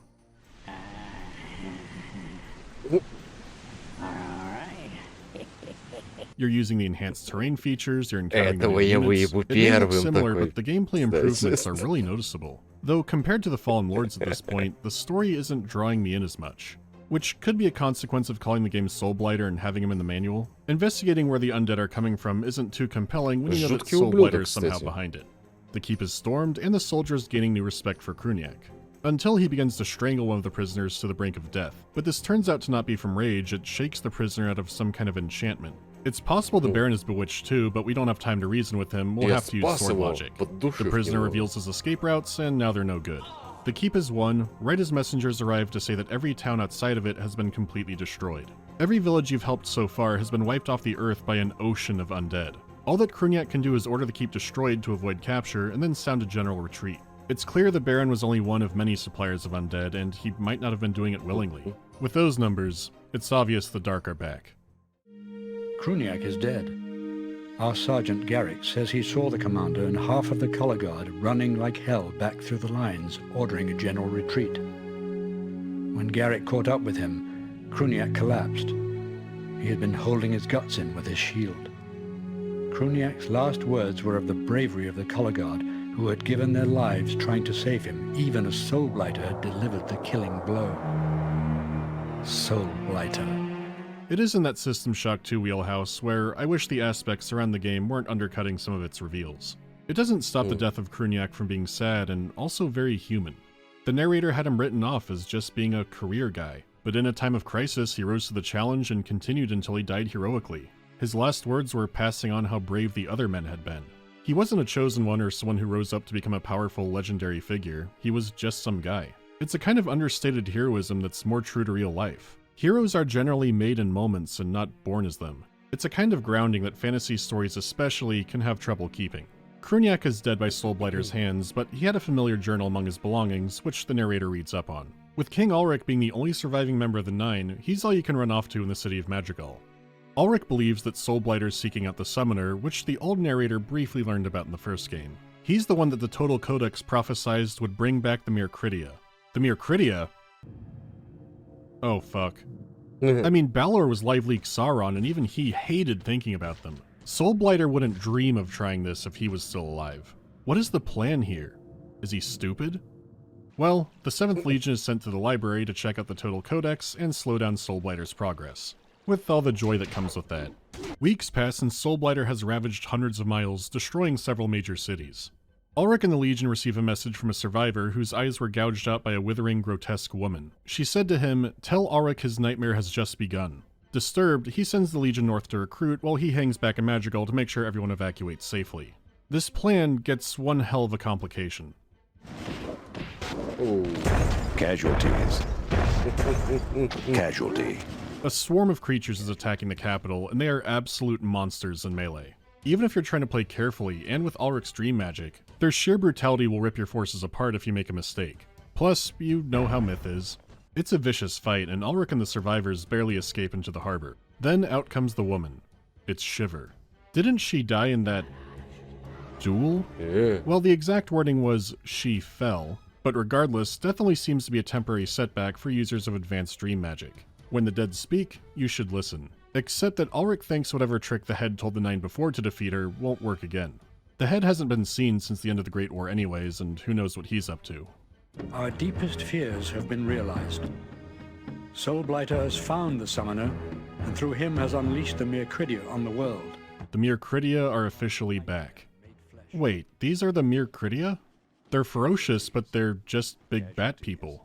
Even the Trow seemed more terrifying. Off-screen ancient evils get tricky when you show them. It's not the first game to do this, and definitely won't be the last. And as an evil fantasy creature, they aren't a bad design and do look deadly. The issue is they're mythologized to where only a demigod could take them down. And while Ulrich is clearly the best at it, your other soldiers can survive them. Their strength was as a storytelling device that added flavor to the world and a lot of mystery and depth to its main villain. The writing was so good at powering your imagination of them that, let's be honest, no unit in a 1998 RTS game would do them justice. Playing the game, the reveal and how tough they are does feel appropriate, but my brain can't fully accept they're the beings that made this, even when they show it to me in-game. I think invoking them to make Soulblighter a bigger threat was the right choice, but they were already doing that. They're also introduced so suddenly you might just think they're another new evil race and not the Mircridia. Hell, the reason one of them is the first thing you see in the Fallen Lords video is because I figured no one would think this is the ancient evil. They're cool on their own, I get why they did this, but I hope you see where I'm coming from. Besides, after a massive invasion at the rendezvous point, things start getting interesting. Capturing this location will keep Shiver held back, but the rest of the forces are out on a quest. Soulblighter is alive, Shiver is still alive or resurrected, so killing Balor didn't destroy the Fallen, only their armies. Others could still be alive, like the Deceiver, who you saw turn on Allied forces in the Great War. Ulrich wants to find the Deceiver.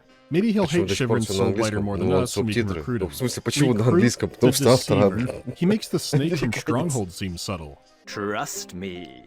Wasn't the Deceiver killed at the end of the Great War? Aye, but he's a fallen lord after all. Through the magic of the dreams. It takes a while to properly get on the trail, but one of the journeymen in the Legion was there at the fight where he was defeated. He's frozen in stasis beneath a river with only enough power to keep himself alive. He did have a powerful scepter artifact, so by finding it and returning it to him during the reviving process, this might fully restore him. As long as we get the incantation right. Well, recite them. Look, I ken the words. Now get moving! The Journeyman has high hopes for this plan because not only did Shiver and the Watcher hate him, but all of the Fallen Lords hated him. For some reason. The Frozen River is crawling with his warlock buddies who will happily blast you and the Dark, because Soulblighter is also there to recruit him or kill him. So you maneuver around, trying to lure the Dark into these LARPing flat cannons. Is this all worth it for a clear villain named the Deceiver? What is the plan here? Is he stupid? Playback, Veratus, Necto?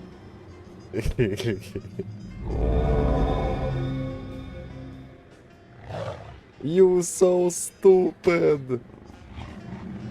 Close enough. Now let us away. Sunday, February 1st, the 12 Duns, south of Rionen. The Deceiver is deranged. Of this I am absolutely convinced. It's a good start already. He claims to be held in high regard by the Trow. They'll fight alongside the Legion for an entire year if they can be convinced. The question is, will the deceiver be the one doing the convincing? Бля, я думал, они сейчас в него, блядь. No, we're gonna play Life or Death Capture the Flag. Actually, there are two cool things happening here. For one, a capture point mission is more like something you would play in multiplayer, so it feels different than anything you've played so far, and it adds some depth to the Trow. You've only seen small hints of their old civilization, and in the Fallen Lords, you fought them through rivers of blood and rust. At first they seem like giant evil brutes, but there is more to them. Even if you're finding that out through a Capture the Flag game that the Gulls are cheering on. The Trow have joined the team, and while they all head down to the captured fort, they learn that Shiver has already destroyed it. Change of plans, the king wants the Legion to head to Mirthemne, which was where Connaught ruled from. It's not clear why, but you have Trow, and they're good at banishing the evil ones. Компания. You get more of that 3D destruction shown off. It's one of the few levels that actually makes you feel powerful. It's not a cakewalk, but it does feel more hopeful. Ulrich reveals the mission is to go beneath the city and find the Ibis crown. The old empire will be restored with himself as emperor. Legend says the crown has supernatural powers that will spread out into the army. Volunteers in the Legion will go down to find that, while some others go off to try and find the remains of the Tain that shattered when Soulblighter had it. The catacombs are strange and filled with endlessly warring spirits. It's mainly the old empire fighting the Mircridia 1,000 years ago, but they'll turn on you too. It's like seeing what's happening now all over again. Should it be this familiar? It's difficult to say, but the crown is retrieved. Ulrich is now emperor, and the journeymen who exiled themselves are now restored as the Heron Guard, which, like many Western fantasy game settings, means that they're now samurai Romans. Just in time, too, since the Mircridia came to crash the coronation, including bringing the big Mircridia. Just like that, and the Trow are no longer your ace in the hole. You have to use all of your brain again. The Deceiver and the other part of the Legion are still on the search for the Tain. Ulrich believes that Soulblighter still has a tiny fragment where he's hiding the Summoner who's spawning Mircridia. The Deceiver says he can feel a different shard calling to him. Since they're linked through pocket dimension nonsense, he believes he can lead the troops through it and kill the Summoner. True to his name, and as you've seen before, the Deceiver can turn enemy forces onto his side. It can still be a rough march through burnt-out hills, but the Deceiver was adamant that he could get into the Tain. You find it, and true to his word, he leads you through. Even being able to mind control the Mircridia, it's still an oppressive fight. Plus, all the old safeguards are still there. Luckily, the Deceiver finds an item that lets him absorb all the lightning. Past that, heal up your forces, and there he is, the Summoner. You dare threaten me? Here? Okay then. The Summoner is a pain in the ass to fight. Beyond teleporting more bat people in, he'll teleport your guys outside the lightning traps. God's sake, then you come back down and... oh, fuck you and your sparkles. You've got to wrangle the little freak and... oh, finally. Ow. Man, that explosion was risky. So, no more Summoner. You were certainly no Kurgan. Myth games do leave some things open, but the Summoner has always felt odd. The Codex prophesies that one day a man will resurrect the Mircridia, and there he is, and now he's dead. Again, this goes back to the Mircridia are strongest off-screen. One day someone will show up and bring this monstrously evil race back as something that makes the total Codex itself a little frightening. It can tell the future, doom included. Delivering on him, and he's just some guy. He's a conveniently established reason to bring them back. The narrator even says he has no clue how Soulblighter found him. The narrator is usually used effectively for what details don't matter. He can build intrigue or open possibilities, but with the Summoner, it feels too undercooked. The dude is just too important to shrug at it like this. We have no clue what his relationship to Soulblighter was. Still, he's resurrecting the Mircridia, and Balor didn't want to do that even if he could, and Soulblighter obviously couldn't. He's also having to do it in the Tain next to the big skull pile, which there could be Mircridia skulls in there, and that implies that's how he's doing it. But he is called the Summoner and not the Resurrector, so maybe he just needs their essence or whatever's attached to the pile in order to bring them back. It might be possible that a more powerful being could simply will them into existence. But enough of that for now. The Deceiver teleports you out, and directly into Soulblighter's camp. The narrator realizes he's done this of his own volition, and it might get them all killed. The Emperor... Я хочу, чтобы этот Soul... Блять, я моментально забыл. Ну вот это, у которого носа нет. Чтобы он, как это... Про него игру, короче, хочу отдельную. Какой-то прям... Не то чтобы прям клевый персонаж, но внушающий. Прям хочу. Won't come save them. He doesn't even know where they are. Everyone, including the Deceiver, are captured. Или хотя бы как злодея в ДБД добавьте. Не знаю. Captured. The other prisoners say that Shiver has completely destroyed the Western lands. Now they're all imprisoned and tortured by a shade named Fellet.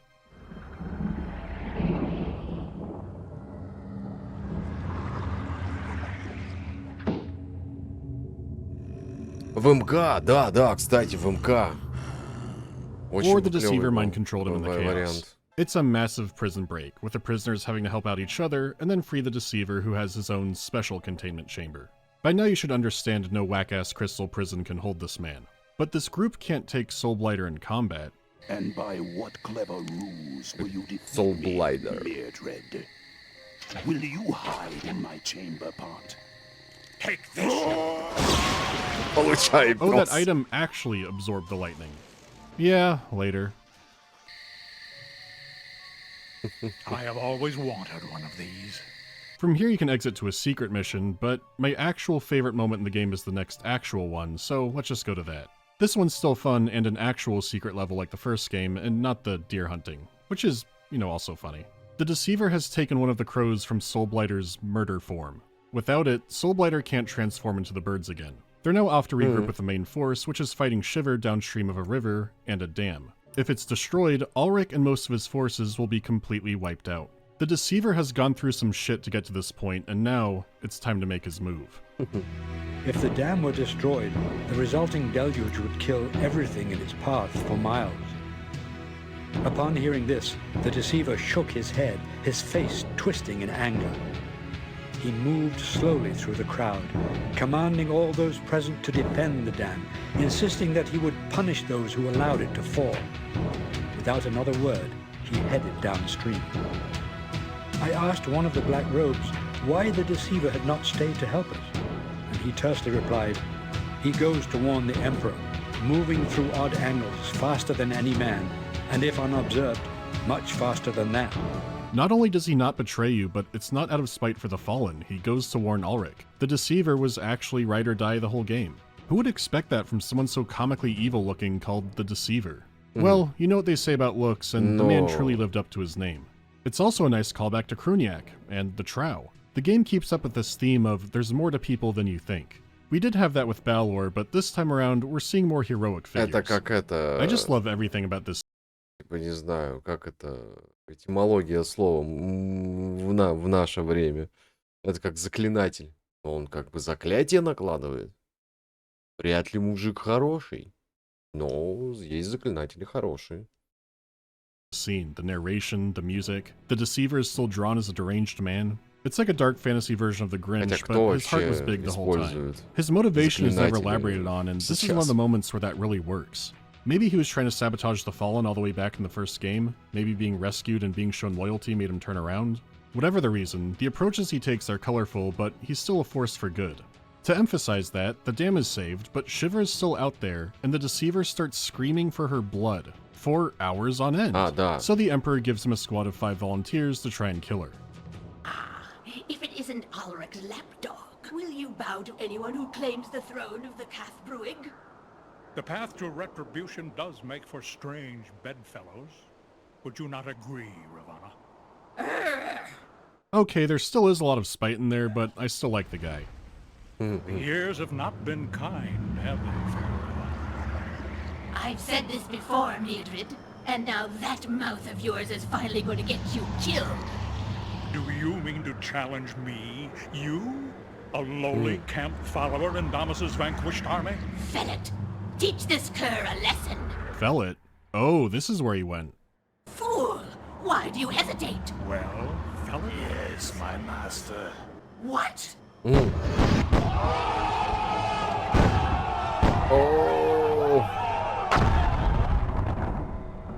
There.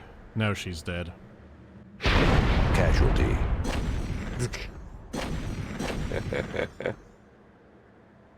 The tales of Ulrich's swordsmanship cannot begin to describe what I have just witnessed. Are we not going to talk about what just happened? Well, the Deceiver is never brought up again, and you can cheese the level so he doesn't die. I would assume he was killed destroying Shiver, but like many Fallen Lords, his death here could be ambiguous. Anyway, check out Ulrich's cool sword. Soulblighter is caught near the Cloudspine Mountains, actually near the volcano that erupted in the first game. When you get to him, Soulblighter chastises Ulrich for sacrificing loyal men for his own glory. What would you know of loyalty? The way you say it is only a word.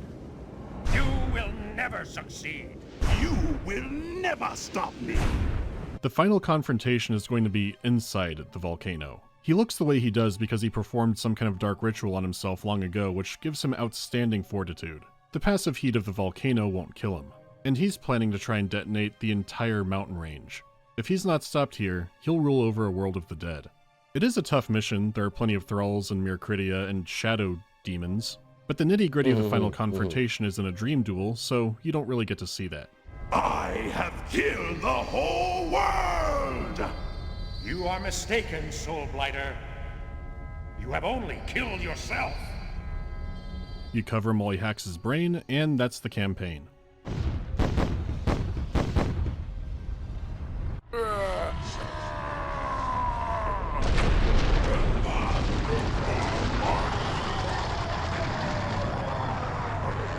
Прям фаталити, короче. Силы добра победили его в сильных мучениях. Он долго мучился, а потом сдох.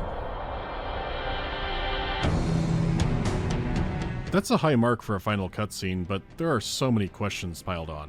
It seems like Soul Blighter wanted simple revenge after all, until you get to a 4-minute scrolling epilogue. Myth began with a narrator listening to a journeyman, and it's now going to end the same way. To sum it up, the original journeyman was partially correct, and the world does have ages of dark and light. These are due to laws that govern the very workings of the universe. The passing comet is the sign of that shift. There would be a golden age, and then an age of darkness, bouncing back and forth like Pong, or Nop. The ones who ushered in the golden age were always those who stood up against the dark. However, many of these heroes are doomed to return back in the next age as fallen lords. As the cycle goes on, the champions of light are always different, but the champion of darkness is always the same. A transient being called the Leveler. In ages past, they beheaded and burned the Leveler, cut him apart and spread his body across the world. Pulverized him into dust and spread it beneath a mountain, but he always comes back. Connaught was the last one to wear the mantle of the Leveler and became Balor. He likely knew this, and it's why he hid or destroyed powerful artifacts. Knowing he would return as the Leveler, he didn't want to have an advantage and also wanted to give the Sight of Light a chance. But if it's every 1,000 years, why did Soul Blighter show up when it's only been 60? Soul Blighter was not the Leveler. He had potential to be grabbed by it in 1,000 years, but that's likely not going to happen. He too was a hero once, so he may have ascended from his fallen lord position. Instead, the journeyman believes that he will suffer at the hands of those who set the cycle in motion. They won't know for sure until 940 years have gone by. The narrator decides to try and join the newly re-established Terran Guard.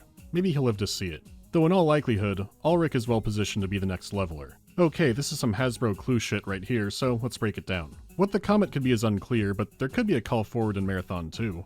There is a rogue star that has been passing through our galaxy for nearly a millennia. We will meet it in one of the great voids between the spiral arms. Probably not, but you never know with Bungie. I don't think it's directly connected to Marathon in a way like, here's where all the missing heads from Hangar 96 went.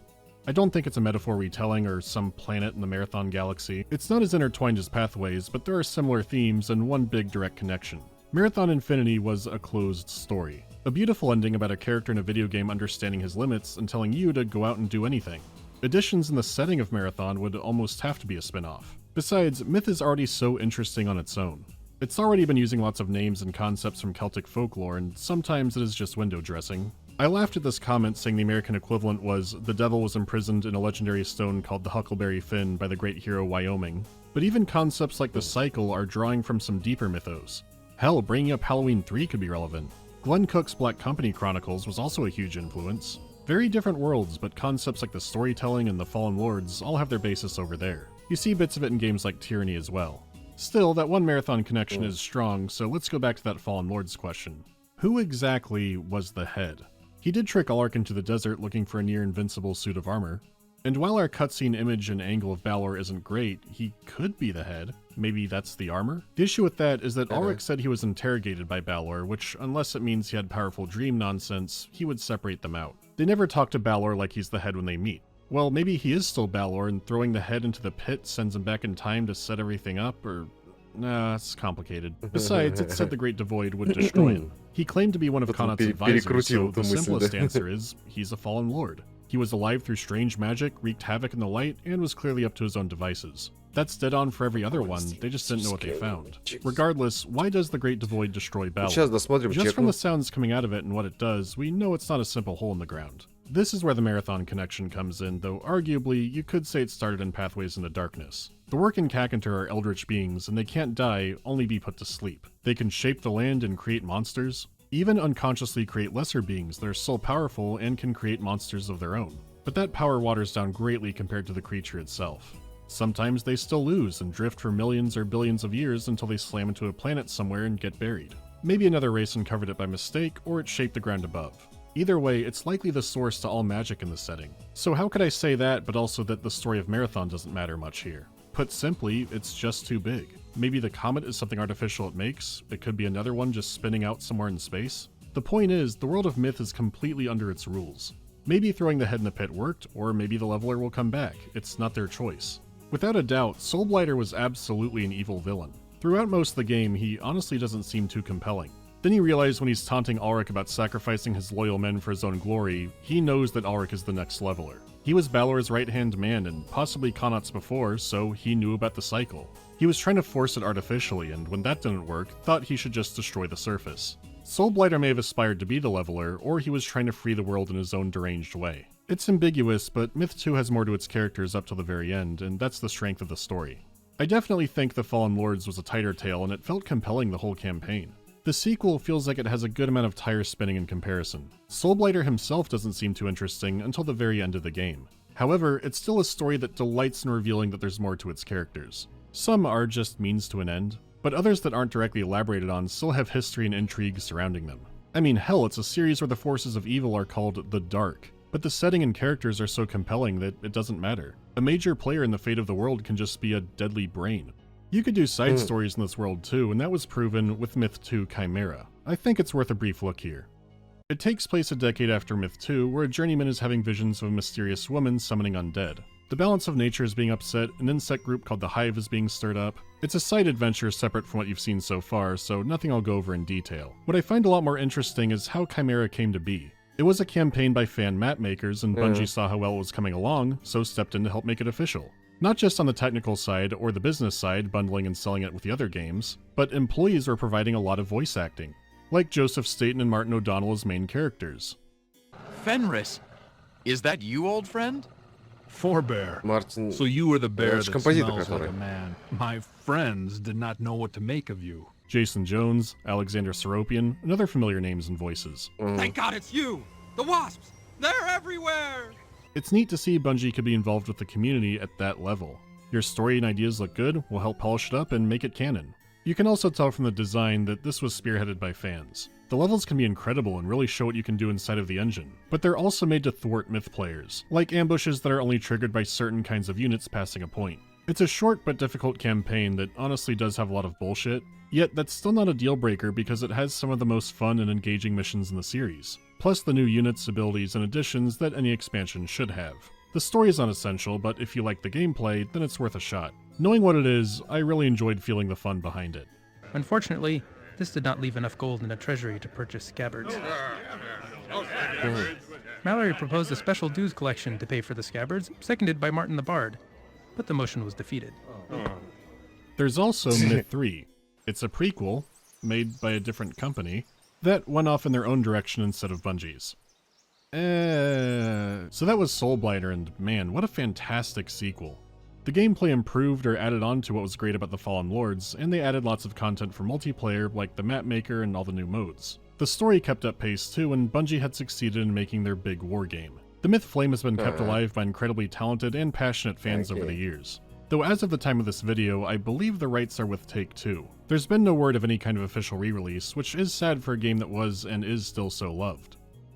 Still, at this point the hits with Bungie kept on coming. First the Dungeon Crawler turned into a trilogy of innovative sci-fi FPS games, and then a series of big violent fantasy RTS games based on physics like nothing else that came before it. But even as Myth 2 was wrapping up, an idea for a Marathon successor had been bouncing around. This became Halo, and every Bungie Halo has the Siege of Madrigal track from Myth. The first one ever is an assault in the control room.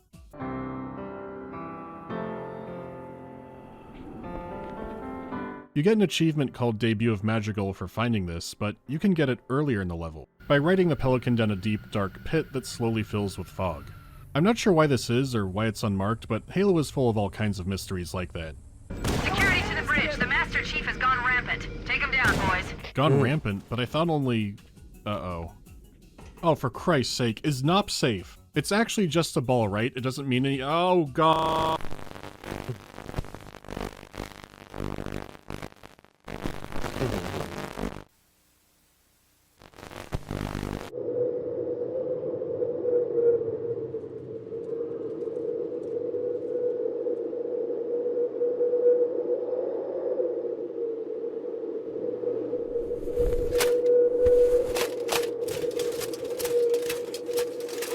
Конечно.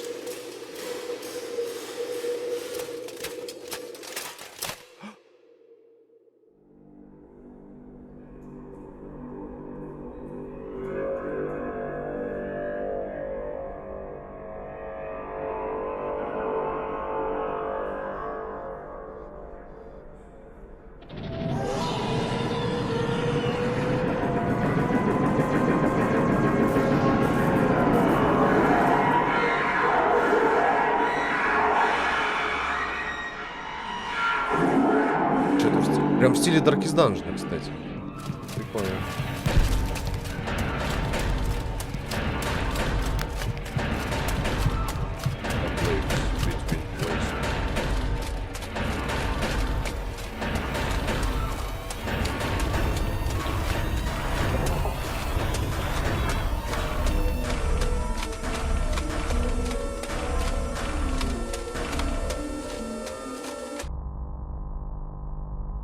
Да, да.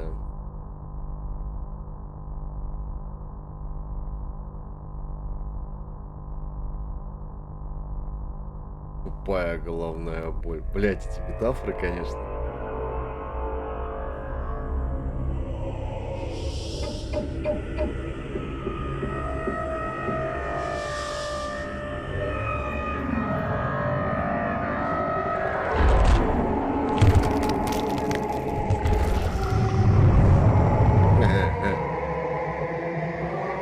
Ну и тема Хейла играет. Ну, вот это, ну, мотив.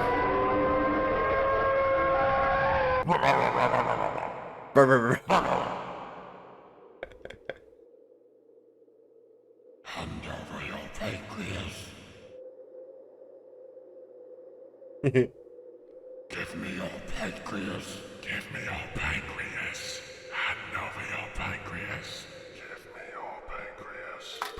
So they're just bat people? Yes. Then why was Balor scared of their flag? I don't know. Maybe he just hates bats. Thanks for making sure I never see them. You are most welcome, boy.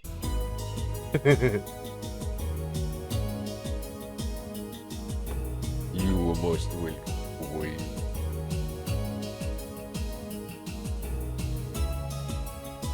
I die and get sent to hell. What game do I play for all of eternity as punishment?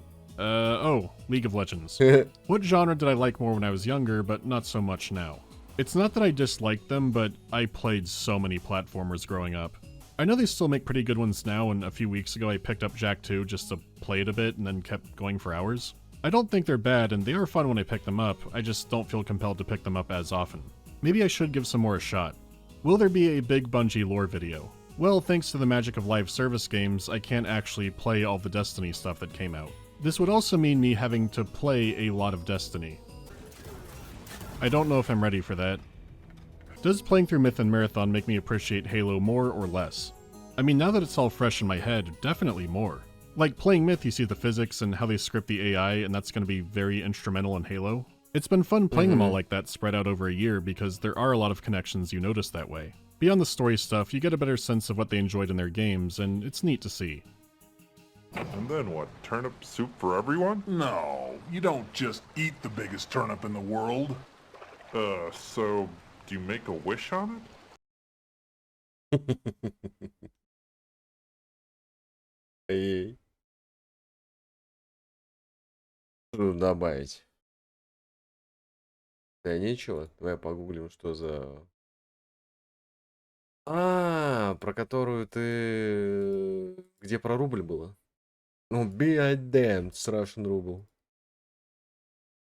Или кто? Или дрон там кидал? Кто? Ну, короче, картиночку я видел.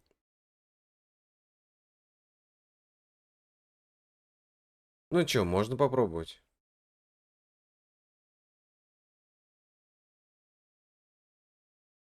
А, Рэнк скинул. А, это дрон написал просто. Ну, главное, картинку я видел, да. Ну, чё бы, давай попробуем. Ну, почему бы нет? Вопрос только когда? Наверное, в выходные только. Ну, ближайшие свободные только на выходные. Я не уверен. Наверное, буду дико бухать в выходные.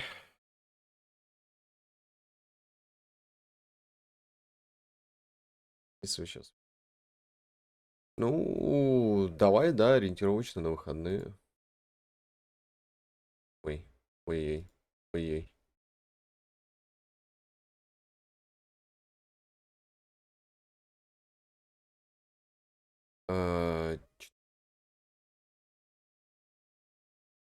Что ж, будем подворачивать тогда. Спасибо. Спасибо, Матвей, за заказ. Было интересно. Я Мандалора 100 лет не смотрел. Ну и то, короче, когда смотрел, там это... Я, так сказать, никогда прям вдумчиво это... Ну, не то, чтобы я прям смотрел. Слушал, типа как подкасты. Это такое. Я же даже не помню, что уже. Это было давно. В принципе... Спасибо, да. Было довольно познавательно. Ну, то есть, учитывая то, что я сам никогда, блядь, не возьмусь там проходить марафоны, а в преддверии, собственно, анонса и выхода марафона нового, было довольно интересно. То есть, как-то Банжи, как студию, люблю, но к ее истокам никогда не обращался. Ну, кроме первого марафона, наверное, и мифов в плане каких-то видосах я видел, короче, на него отсылки и мельком что-то не прохождение, короче, мельком я лор, короче, смотрел. По-моему, был какой-то видос тоже про лор. Но когда вот так вот разобрана вся связь, короче, старых игр Банжи, это довольно интересно. Теперь я знаю чуточку больше. Помнил 3 последний как раз видос страшно. Страшно узнать, что же там не так. О, я думаю, много чего. Игра до основного геймплея, битвы роботов долго разгоняется, но оно, в принципе, хорошо, потому что сейчас буквально старое клевое аниме. Ну, поглядим. Я миф помню еще вот... Да, вот винта. Да, согласен, было дело.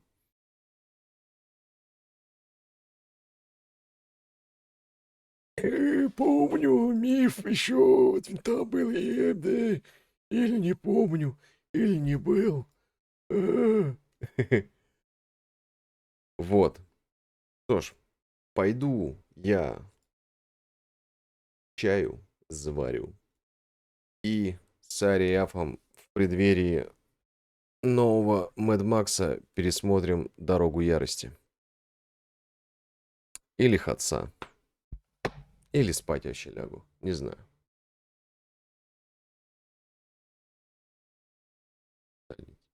Что ж. Давайте потихонечку прощаться. Расписание он. Вулфс этот я пока, наверное, на воскресенье тыкну. И я вижу перевод от Рекса, да? Да, пока приблизительно поставлю на воскресенье. Но если все может срастется, то может даже и в субботу. Поглядим.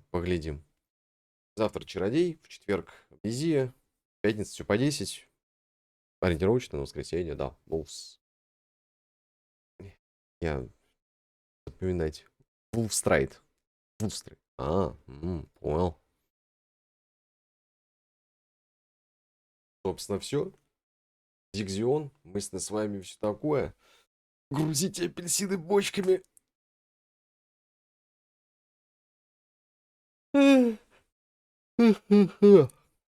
Боже, как. Да. Пойду отдыхать. Давайте. 3,5. А я думал будет. Ну да. Я ж так и считал. Давай.